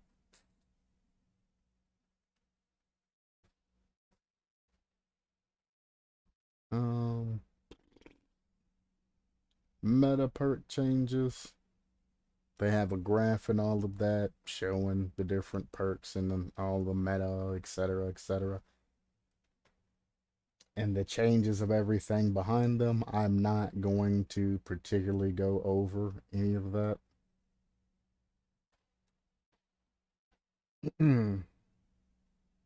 But I mean, Ruin 100% instead of 200%. But they also added 10 seconds to each generator. So I understand why they did it, but that's not how you want to do that. That's not how you want to do that at all. And there's other perks. Corrupt intervention. Corrupt intervention is generally ran by a lot of people as time to set up traps and things like that. There are some people that run corrupt intervention in every build, which I mean, I don't necessarily agree with some killers running corrupt intervention, but they're like, fuck it. I like the perk. I'm gonna run it. To each their own. But if you don't have any type of particular setup and all of that, corrupt intervention really isn't used as efficient as possible. Yeah, I feel they just transform most meta perks indeed. It's exactly what they did. So now, if you down a survivor, corrupt intervention instantly ends. But the thing is, if you're running corrupt intervention, you're trying to keep survivors off of generators for setup time. So again, it comes down to the main thing and to mostly useless ones. Bingo, bango, bongo. If I'm running corrupt, I'm going to be running on trapper, or hag, or something like that has setup time. After I get done setting up, I'm going to run to a generator and try to find a survivor and initiate chase.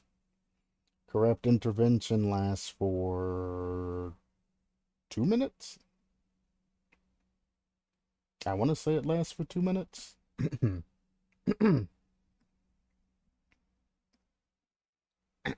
And it's like, setup time shouldn't take you 2 minutes unless you're going, like Kill Shack and then God Pallets and doing all of that other, really going out of your way to set up. Shouldn't take 2 minutes. So the first minute, if you spend, setting up and all of that and going out to generators, finding survivors, you're losing a minute. Excuse me. You're losing a minute of your time. And not only that, you're losing an entire perk slot because you decided to down a survivor early. Why? Why? If you want it to be a perk that's just designed to give you a little bit of extra time at the beginning, redesign how the perk works. Don't limit it. Keep the 2 minute timer on it and just punish particular killers that, are running it just to run it. For example, if I'm, Bubba and I'm running corrupt intervention, instead of me going chainsawing somebody, downing them, and losing, a minute and a half worth of time of corrupt intervention, do something else. Stack corrupt intervention. If you run corrupt intervention the first 2 minutes of the match, equipment goes down faster. So, placing trapper traps is faster, if not instantaneous. Or hag traps and all of that are faster, if not instantaneous, Things like that. Setting things up, make that, instantaneous, make everything happen faster. Then you can decrease the amount of time that corrupt intervention remains active. Because then you just need to cover, travel time and things like that.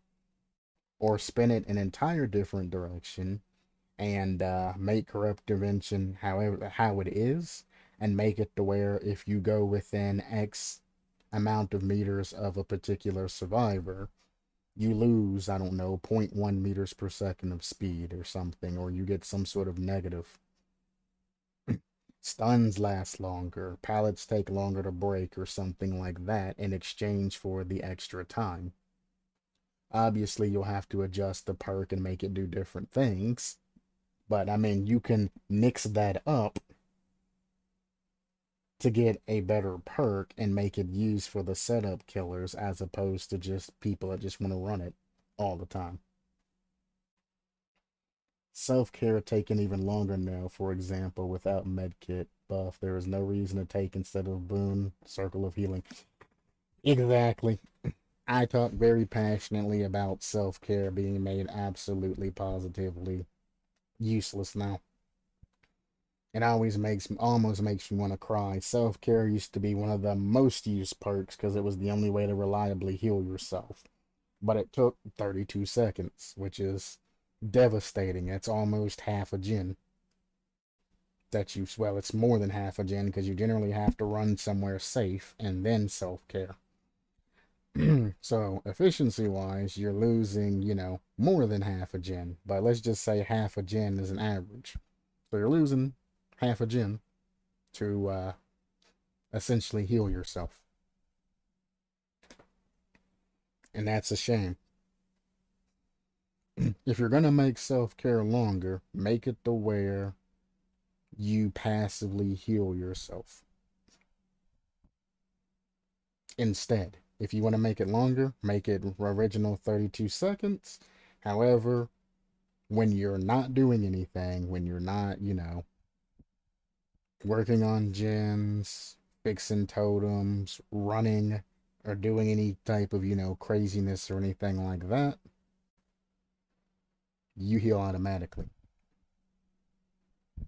So instead of just sitting there and being stuck for, 40, 45, seconds or whatever it's been changed to, plus the 50% healing efficiency's gone on the end of that, make it to where I can do the old sprint burst thing and walk and have the perk activate and, have my character do like a self-care motion or animation as they're walking from gen to gen and able to get that done faster. Because, I mean, it's like, man, making it take longer to heal makes the perk, like you said, useless. And it's like, why would I run that? I could just have run Circle of Healing, Or have somebody else run Circle of Healing, and if I'm on the Survive with Friends, and we can just all use that over and over. To be fair, if this was a passive heal, then even this would take an entire gen time. I'd appreciate that. Exactly. You want to make it take longer, just make it passive. When you're not doing anything, give yourself passive healing. Obviously, this is easily countered by the hemorrhage status effect, but I think self-care should, I don't want to say counter the hemorrhage status effect completely, but at least make it, half to like a fourth efficient. Add just a little bit of extra time to self-care as opposed to, completely counter hemorrhage to make it still have a use.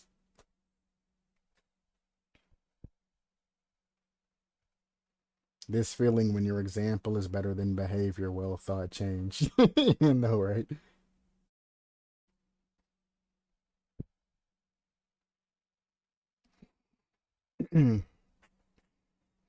Honestly, I don't think some of these were well thought out. I think they literally just sat this project down and said, what are the, I don't know, 25 most used meta perks or something. And then they pulled all of them up and they said, all right, well, let's change them and see what happens. And then they just shook the dice through them and then they're going to see what happens. I wouldn't be surprised if two people made a bet in behavior and said, well, if I change the meta perks, the community's going to be this, and this is going to happen. And then the other guy's like, oh, well, I don't think nothing's going to really change. There might be some arguments, but I think people are just going to continue to play as is. And then they're just both sitting there making a bet. Because I do see a lot of this going to be reverted.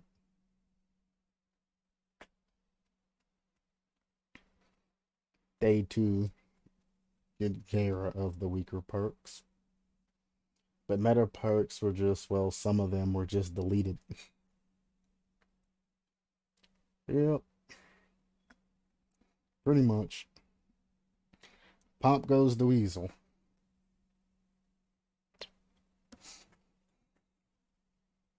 This is kind of the thing that I don't understand. Pop goes the weasel now removes 20% of the gen's current progress. And they said they made that change because kicking a generator removes the default 2.5%. What in the fuck happened? If at 90 seconds is a generator, 10% of that would be 9 seconds.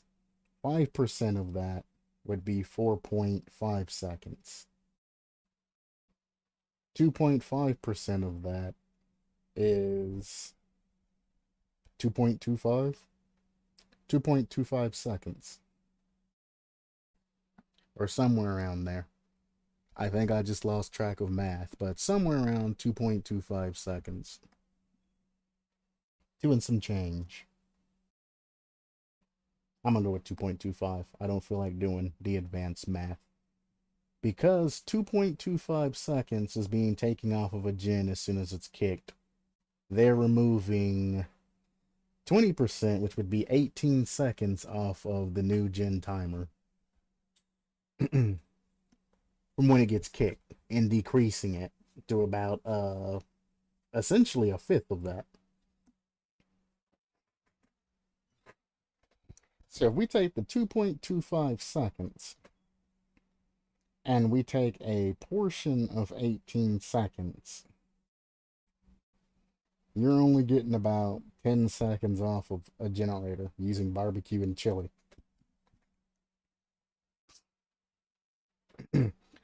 Which doesn't even make it worthwhile to run this and Ruin anymore together. You can only run one now, because if you run both, you're losing so much pressure that it's just sad. Or not barbecue and chili, Pop goes the weasel.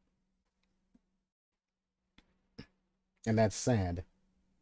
Because if somebody has a 50%, well, let's just do per 25%. At 25%, you're losing 5 seconds. So you're losing 5 seconds per 25% of generator time being done.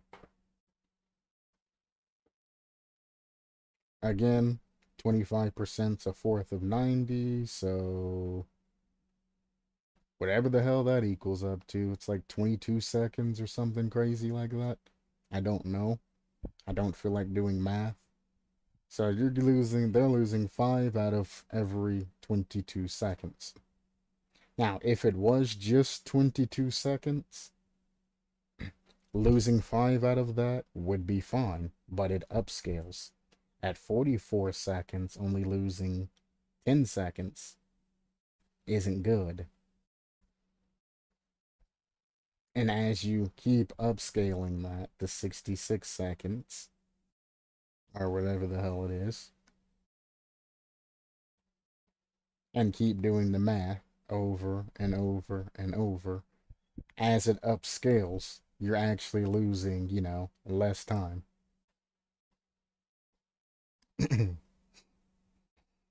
And then you don't want to do it at 100% or you can't use it at all. So you'll never get, that full 18 seconds off of the top of the generator.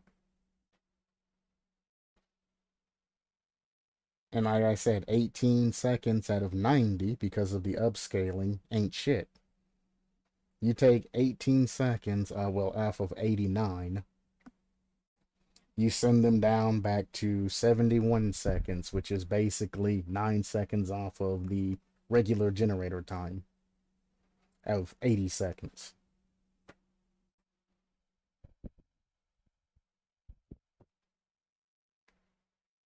So it's like, it's trash. Pop Goes the Weasel is absolute positive trash now. I don't know why you wouldn't leave Pop Goes the Weasel at 20% of the entirety of the generator as opposed to whatever's accumulated on it. You waste your Pop Goes the Weasel on a generator that has, 25%. Maybe you're happy about it. Maybe you ain't. I wouldn't be happy about it because, kicking the generator itself takes off 2.5%, so I ain't really got much on top of that, but you know what I'm saying? When kicking the generator can equal to just about the same amount as a perk. Not very good. The pop is screwed. Corrupt intervention, screwed.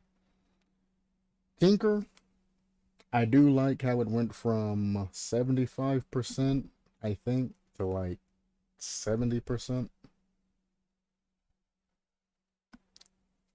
And I do like the fact that Tinker can only be used by on each generator one time.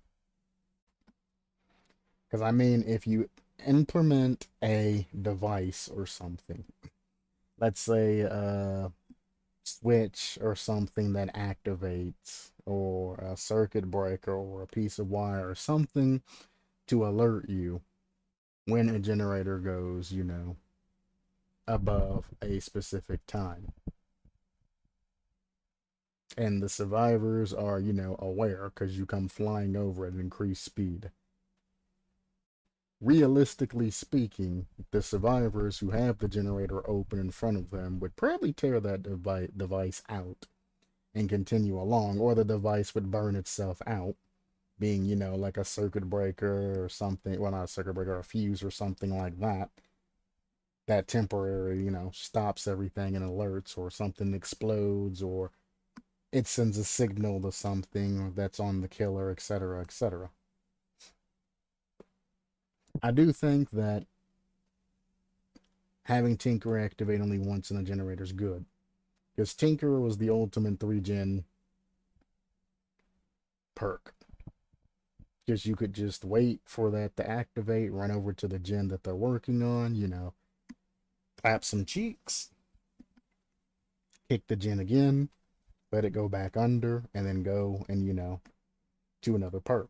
Or to another perk, another generator.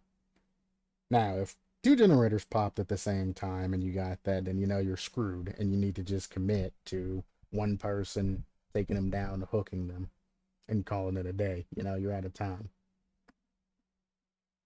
So, once per generator, I do agree with that.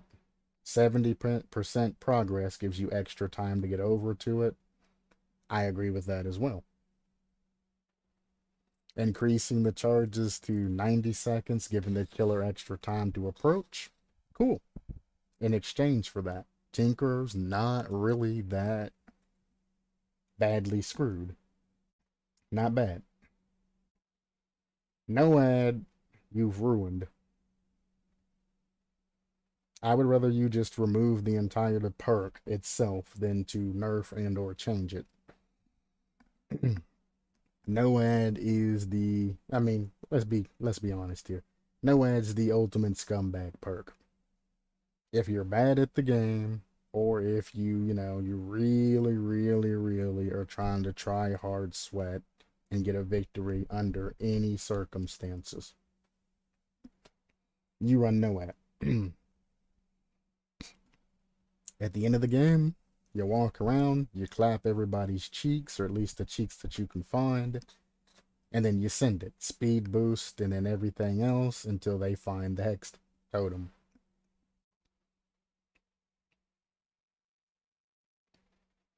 The range increases to 24 meters over the course of 30 seconds and showing the NOAD or reading and all of that. I had once stated in the past that when NOAD activates, the totem itself should either have some sort of sound cue that goes out like 3 or 4 meters, or should have some sort of ore reading. Very slight, but enough to where, if you're running by it and all of that, you'll be able to spot that it's there. So you don't have to check every single nook and cranny, because, the in-game collapse, might be active, or your teammate might be bleeding out or something like that. I did state that it should have a sound. I said sound over anything, but could have a slight ore reading just a couple of meters from it. But the range increasing to 24 meters over the course of 30 seconds, what in the actual fuck were you thinking, behavior? You might as well just program NOAD to act the way that, you originally intended. If you didn't know, NOAD was actually designed to work after the exit gates were open. Then NOAD came into play. There was a bug, and NOAD activated as soon as the exit gates were powered, and they just left it that way. So NOAD was actually supposed to be different, but, because of a bug, it changed the way that it was influenced and implemented into the game. Well, how long time ago? Way, way, way, way, way, way back in the day. Way, way, way. Long, long time ago. But yeah, that's a little tidbit. NOAD's supposed to only activate when the exit gates are open, not powered, but the bug changed it. But now, for them to basically say, you have up to about 30 seconds of NOAD time, it's kind of like, bruh. So, I understand why they increased the range to 24 meters over 30 seconds. I understand, because 60 seconds if a person gets thrown on the hook and it's their second phase. After, 30 seconds have passed by, somebody should be able to find that particular totem, cleanse that bitch. As soon as they get done cleansing it, then it's just enough time for somebody to go in and try to get a save on that particular survivor. I understand why they did it like that, but I'm also like, this perk has been in the game for a long time, and it's been broken for a long time. Why decide now that you want to change it and add in the ore reading and all of that? There are 1,001 things that you could have done to change NOAD. Like, for example, just getting rid of the speed boost, the like 4% or 5% or however much speed boost. Just getting rid of that would be, beneficial. I mean, the speed boost is the thing that's indicative to showing that they have NOAD, but I mean, getting rid of the speed boost, and as soon as it happening, letting people know that no one escapes death is active. Just like when Devour of Hope activates when you're at 3 or whatever, have NOAD activate. As soon as the exit are powered, boom, no one escapes death activates. So survivors are aware at the start that NOAD's on and they need to either search for a totem or they need the GTFO. Get rid of the speed boost. And that's aight. And if you want to, leave it within the 4-meter radius and all of that if you're really feeling daring on it. You can leave the 4-meter radius, but don't add in the range increases and all of that. That's unnecessary. But getting a trigger and not having to wait till somebody gets, hit to know if, the skill's active or not. Or, you can make it to how it was in the past and make it to where it has to be, an actual basic attack to activate NOAD. You know? Basic attacks activate the instant expose. If they lunge attack you, doesn't activate NOAD. Because I can't tell you how many times I've been lunged attack or hit by some sort of weird ass, framey attack and have went down from a lunge attack because, that person had NOAD and they just lunge attack and I go straight down. Lunge attacks have no effect. Only basic attacks activate NOAD. Therefore, if they're already injured, a lunge attack would be best suited. If they aren't injured, you have to at least get close enough for a basic attack to hit. Even something that simple, going back in, brushing up, and just doing that. The 4-meter aura is really great in my opinion, but 24 after 30 seconds, bad. And the reason I say that it's bad is it's not like NOAD's active throughout the entire game. It's literally as soon as the exit gates are powered. That's it. So you have a dead perk sitting in your inventory. You're running with 3 perks the entirety of the game. And if you run Corrupted Intervention and NOAD, or Lethal Pursuer and NOAD, or Rancor and NOAD, or something like that, you're 2 perks out. So just running NOAD limits you from being able to run, well, unless you're very risky and have balls of steel, from being able to run many other perks that would potentially, take those perk slots from you. And if you're running, a good match and you actually play well, then NOAD just becomes a cleanup perk for you to, get the last survivor out or one of the last 2 survivors out, and clean up the lobby and go on to your next game. If you're a bad killer and you still have 3 survivors alive or 4 survivors alive or something like that, then it's kind of I'm bad at the game and I need help. I can't do this on my own. But keep in mind, if survivors have managed to loop you enough to where you only got 1 sacrifice and the course of 5 generators, especially now with the 90-second timers and all of that, you probably aren't going to get them with NOAD either. You know what I'm saying? Especially if they do something simple as remove the speed. That would be a huge change, but I like it. I don't like the fact that I have to keep a dead perk in my inventory that basically exposes itself in 30 seconds. Well, over the course of 30 seconds, because if anybody is anywhere near it, then it's going to show itself earlier. In any case, you're better off just running Rancor instead of NOAD, the way it's implemented now, so you can just guarantee a kill at the end of the game and call it, because your NOAD's going to get absolutely positively dusted. It's the whole point of the endgame collapse is, it's the epitome of the cat and mouse game. You have to keep yourself from being spotted by the killer, but you also have to complete one last objective of, taking out the totem and saving anybody that, needs saving and all of that. So it takes the cat and mouse game and it heightens it. Having like a 4-meter ore around it is fine because everything's fast paced. You're under a time limit. But 24 meters? Good lord. That's damn near some of the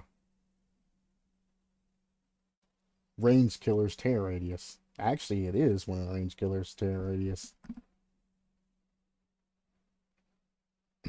It is such a huge just area. You can literally just walk, around the middle line area of a map or cut corners of a particular map. It'd be different if totems were, able to spawn and they re-up their totem spawning again and made it to where totems, spawn better locations. But as they sit now, it's just like, man, after 30 seconds goes by, even if probably before that, if people are actively searching, it's gone. And I don't know about you, but if I run NOAD, which I rarely do, I don't want a perk that's not going to be active the entire game and then have it active for 30 seconds at the end. But I mean, I also say the same thing about Lethal Pursuer. Only getting 10 seconds of, no, I think they increased that actually. It's past 10 seconds now. But only getting a couple of seconds of, knowing where everybody is at the start of the game. I mean, it's huge information, but losing that entire perk slot for it, I'm like, bruh, why? Because I know as soon as I spawn in, one survivor is a guaranteed spawn at the generator farthest away from me. And if he's not there, then that means they all spawn together at the middle generator, closest to where you are. So the middlest generator closest to where you are. And that's where I don't want to say 100% of the time, so I'll say 99, but I'm thinking 100% of the time. I've always found us one lonely survivor, if not more, or I found their entire group on a generator. Dang near every time. So for me to know the spawning of the game and all of that, which they haven't changed, I mean, they have changed to make two peoples always spawn together to give killer a little bit of extra time, which was smart. But the locations and all of that, they really haven't changed. So the spawn system probably needs to be revamped as well.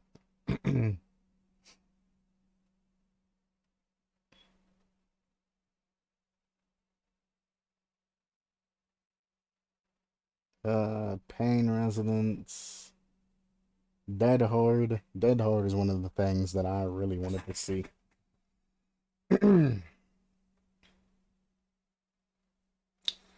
There are two ways Dead Horde is used: to dodge a hit and to basically use it as a utility to get like flashlight saves and things like that. dodge a hit, and for distance. Yeah, it's used for distance too.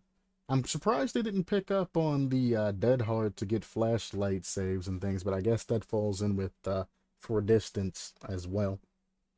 But yeah, dodge a hit and to get that little extra distance, to be able to get that flashlight save in time, also to get through the killer while they're in animation smoothly, etc., etc.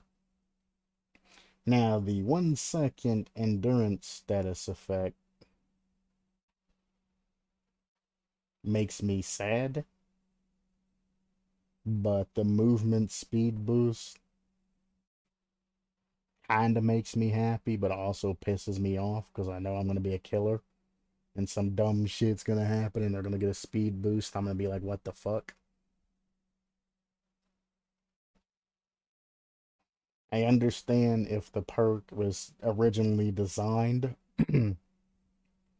to make it kind of like a skill based 50-50 mechanic and only to dodge hits, but the utility that gives you the extra distance was very important when using Dead Hard. Because now, instead of Dead Harding, the killer swings and you get that little bit of dash distance, and they basically can still keep up with you and still clap you if they just stay with you. Now turns into endurance. They take the hit, they get the endurance of, effect for a second, take the hit, they get the movement speed boost off of getting hit, and then they're, gone. What's the point of it?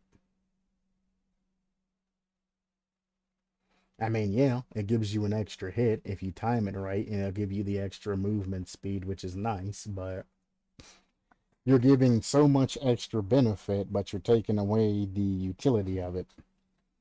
Survivors wasting their dead heart to get to a pallet and all of that,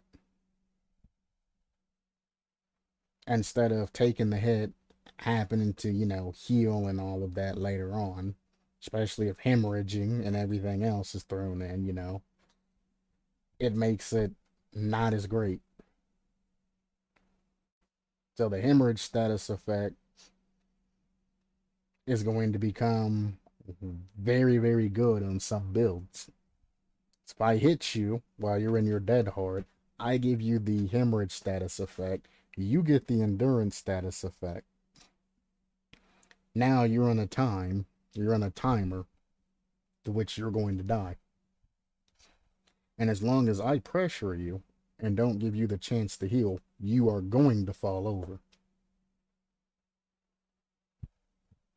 You're done. Like, you are going to fall over. And that's all I have to do is not let you escape. So, thinking of the hemorrhage status effect and all of that, that's movement speed boost has to be better than the default, but it also can't be any better than overcome, or you're getting in the way of that perk. So it's like, what do you do in this situation to keep Dead Hard, good and balanced? And I'm just not seeing it. So I see Dead Hard being either used less or people, taking it with a grain of salt. And people just running the hemorrhage status effect. Okay, you got Dead Hard. I'm going to hit you. And then I'm going to chase you until I either get another hit on you or you eventually bleed out. No healing for you. You're done. That's sadness.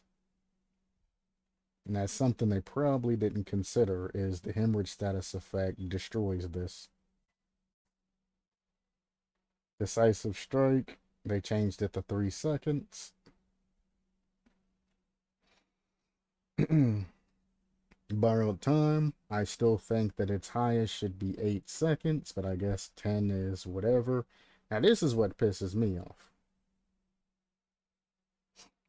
Increases the movement speed bonus duration by 10 seconds for any survivor you unhook.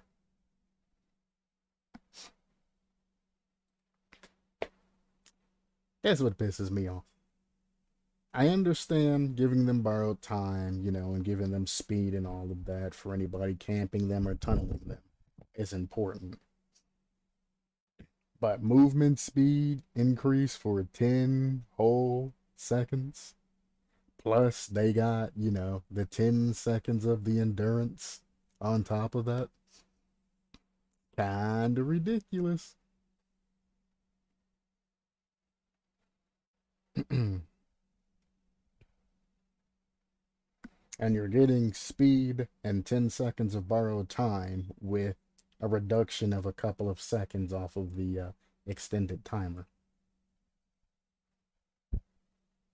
Borrowed time, I think, needs a little bit of a rework. Iron Will is dog shit now because anybody wearing headphones is just going to blast their headphones. And even if it's a 75% reduction, it's not going to matter.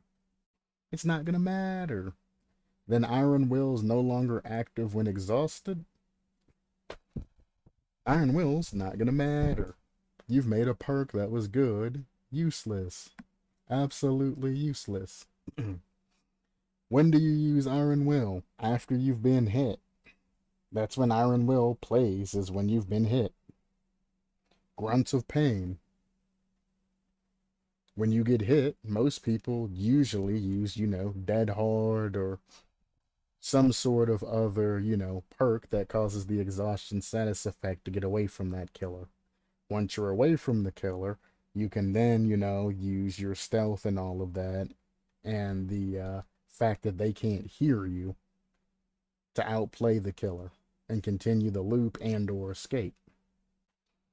Now they can still hear you with that 25% reduction, and if you're exhausted, that means that Iron will not assist you if you use any other exhaustion perks. Also, does Dead Hard still exhaust you? I don't know. If it does still exhaust you, then that's kind of a send it, throw it in the trash can, throw it in the grinder. It's Iron Will. Gone. Self-care. Don't get me started. Spine chill.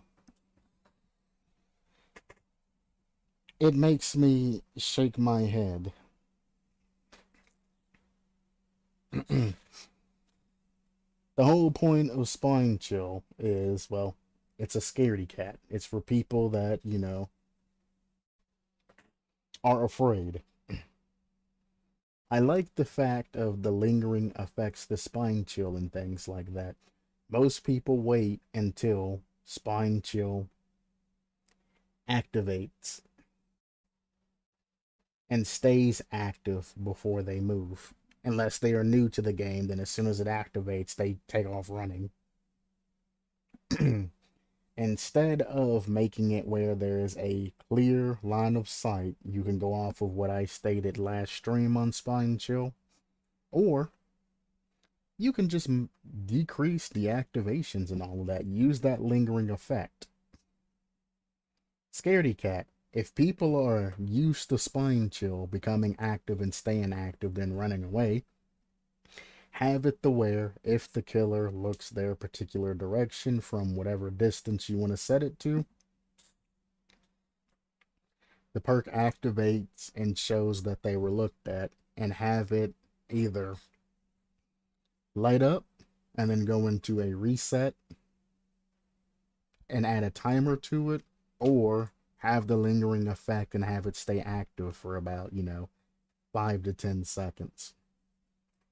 So when it activates, they have to make that guesstimation of, are they going to run now and ensure their safety? Or could it just be like, a false blip and the killer's chasing, somebody else and he just happened to look that way? The cowards that use Spine Chill, as soon as it activates and stays active, they'll probably take off running, which is them having less time on gens.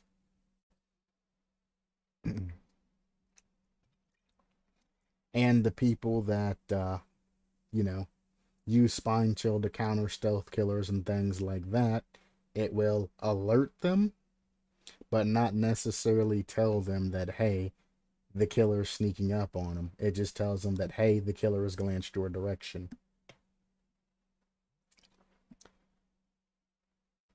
I've always stated that Spine Chill is kind of a disappointment when it comes to stealth killers and things like that, and they should have balanced it differently. Now, there is the perk that, when you look at a killer or the killer's equipment now, because they had to change it, it used to ding, and then it would go into a cooldown, and then it would activate again, ding, like the totem finding perk. It was like Dark Sense or whatever the other one is. It used to be when you look at the killer or the killer's belongings, totems, traps, etc., it would activate.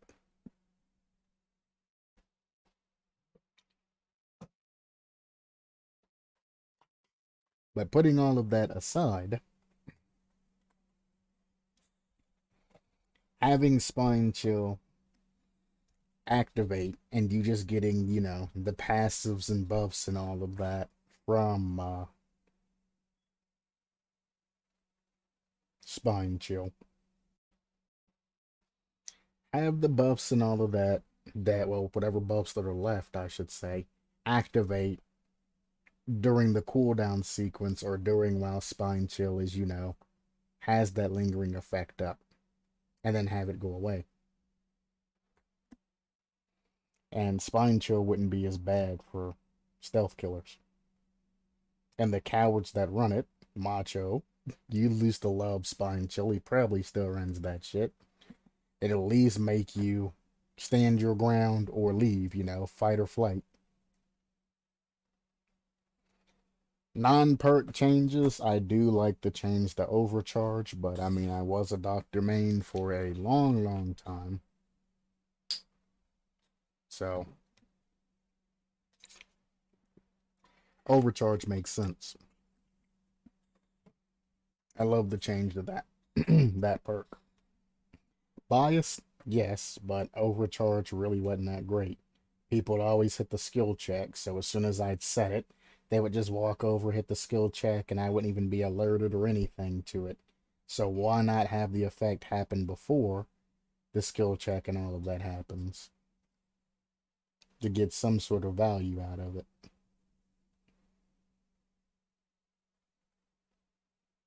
And I went over the majority of these last stream, so I'm not really gonna go too terribly far into it. Thatanophobia, just change it back to how it was originally. Somebody gets hit, all the survivors suffer the same penalty. You might as well just change it like that at that point instead of adding all of these extra seconds to generators. Just change Thatanophobia back to how it was. Everybody who's an OG player got used to it. It sucked having Thatanophobia activated, but whatever. I mean, you can add the whatever 5.5 per survivor up to a maximum of 22%. Whatever. Either way works. Whatever. But you could really simplify that.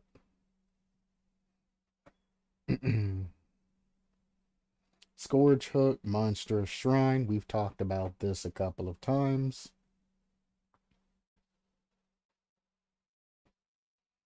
It's also got an anti-Bubba, which was the one thing that I stated last time we went over that, is please don't give Bubba a reason to come out of the basement and camp another type of hook.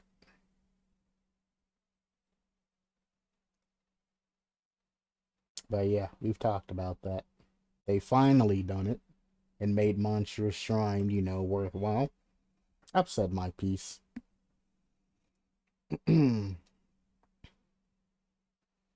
Calm Spirit. I'm not a big fan of that. You can do everything silently, but it takes, 30% longer. I'm not a big fan of that. It's realistic, but we're in Dead by Daylight, you know what I'm saying? I hate that. Why would I take a 30% reduction? Imagine being a booner and trying to boon a hex totem or something like that, and that taking 30% longer. So it takes, what, 24 seconds to boon a hex totem? And that's an extra, like, third. So you're looking at another, like, 3 seconds on top of the already, like, it's like, no. Did I say 24 or 28? I don't know.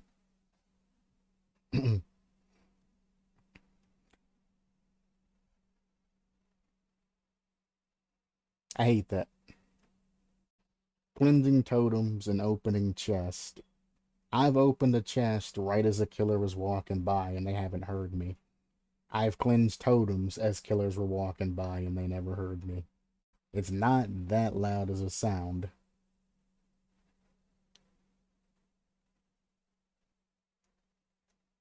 I just 30%'s too much. Maybe 20% reduce speed. Possibly. And we could have an argument, but ugh. No. That's 30% faster totem blessing. That is slower. Reduce speed. 30% reduce speed, not 30% faster speed, right? Or is that faster? Hmm. Speed, not time.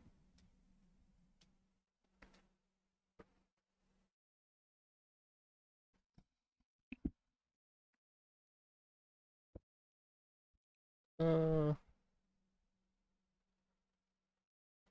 yeah, Jesus, that sucked, not gonna lie. 30% reduced speed.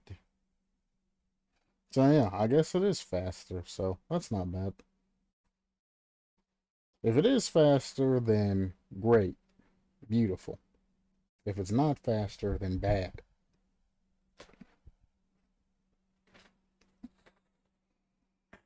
Gotcha. So there's my stance on it.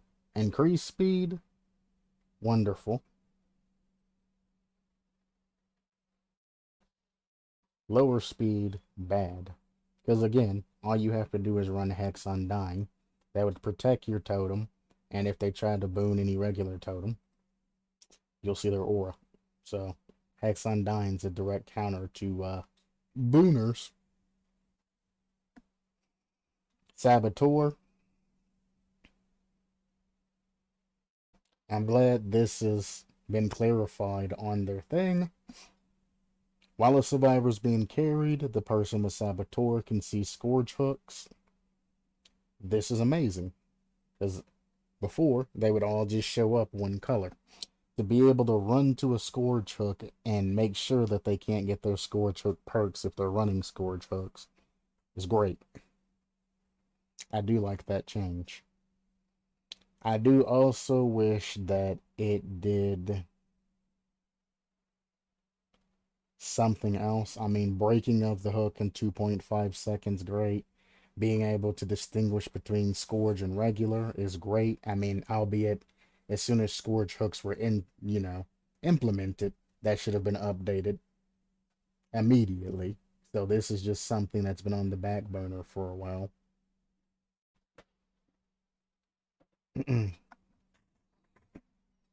But Saboteur, I do wish that it did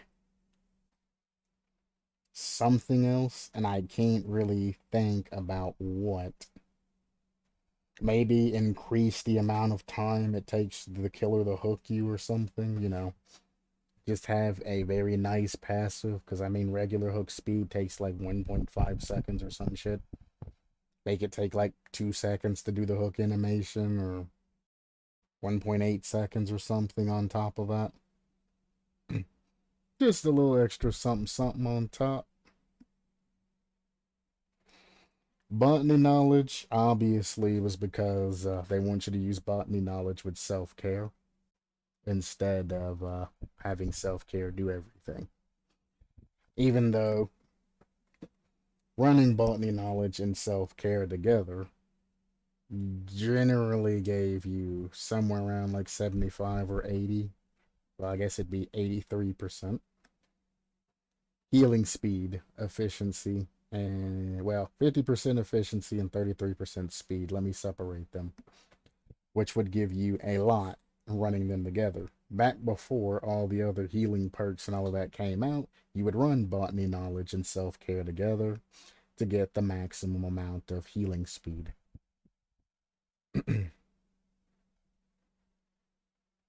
Maybe it should be silent sabotage hooks.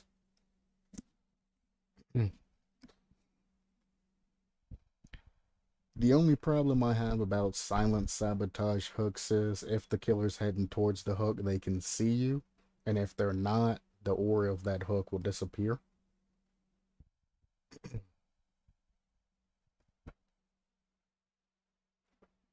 So, in that case, you would have to either make another survivor or chain saboteur to make it to where you can put up fake hooks, essentially. Which would be actually a pretty good survivor for the future. Somebody wanted to make a concept about that. You can go to a hook and replace it with a fake hook. If you get thrown up on said fake hook, I don't know, you get like the broken status effect because the hook like sticks in you and damages you or some shit. But the hook breaks as you're being hooked on it.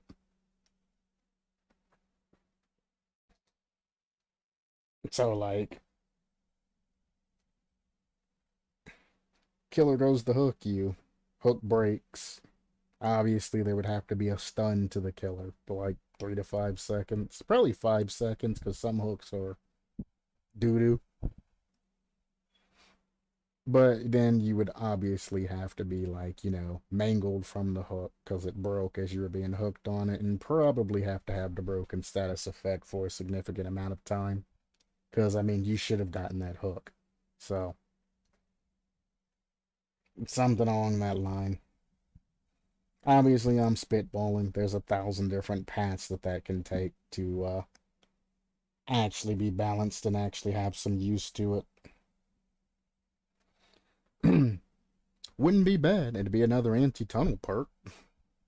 You know, you can make it to where if you're hooked on a hook, when you're getting off of the hook becomes brittle. So if this killer does chase you after the 5 seconds and hooks you back on the same hook, the hook breaks. And you could take the hook state, but the hook breaks and the killer gets stunned for a significantly decent amount of time in that case, since you're taking the hook state. Something along that line. I don't know. Obviously, won't work with basement hooks, but as I said, there's 1,000 ways to turn that. Botany knowledge, again, they did that because they took everything from self care, so they increased that to make you want to run the old self care botany knowledge. But I'm like, why would I run self care and botany knowledge when I can run botany knowledge and I can run anything else? Syringes, inner strength, second wind, circle of healing, and stack that, and a whole bunch of other things.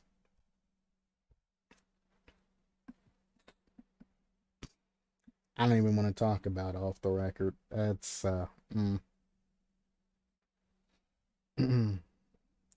pharmacy, as stated last time, I wish they gave you a button to guarantee the med kit. Because even if I'm injured, sometimes I want to find a key or something like that instead, or have that option, and I don't necessarily want a med kit, or if I want a med kit before I get injured, you know. I got a survivor, that's about to get off the hook and I want to go for a quick heal. Having a button to activate that would be way better. And I went over most of these in the other stream, albeit briefly.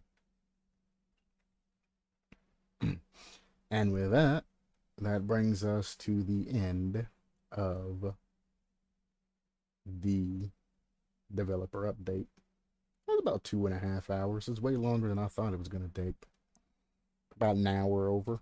That's not bad though.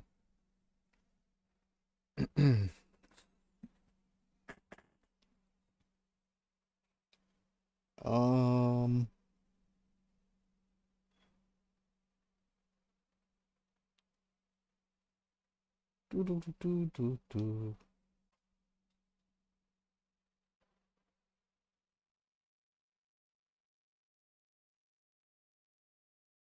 I tell you what, I'm gonna change the title and I'm gonna leave the streamer there.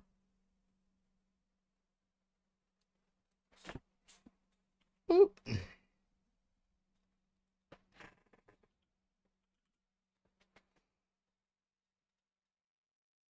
There we go. We changed title, and I'm going to leave the stream there for the day. One, I feel like playing Rocket League, which is rare, and two, I gotta go to the bathroom. So, this is gonna be all for the Dead by Daylight stream. I will probably be back within the next like 10 or so minutes to stream some Rocket League on YouTube and Twitch. Same name. Thank you for anybody stopping by. Good to see you again, Galanonim. I'm not officially back, but I might pop on every once in a while, once every couple of weeks or whenever I wake up at the right time. And do a stream every once in a while. But, as always, supplement your lifestyle, and I will see you next time. Peace.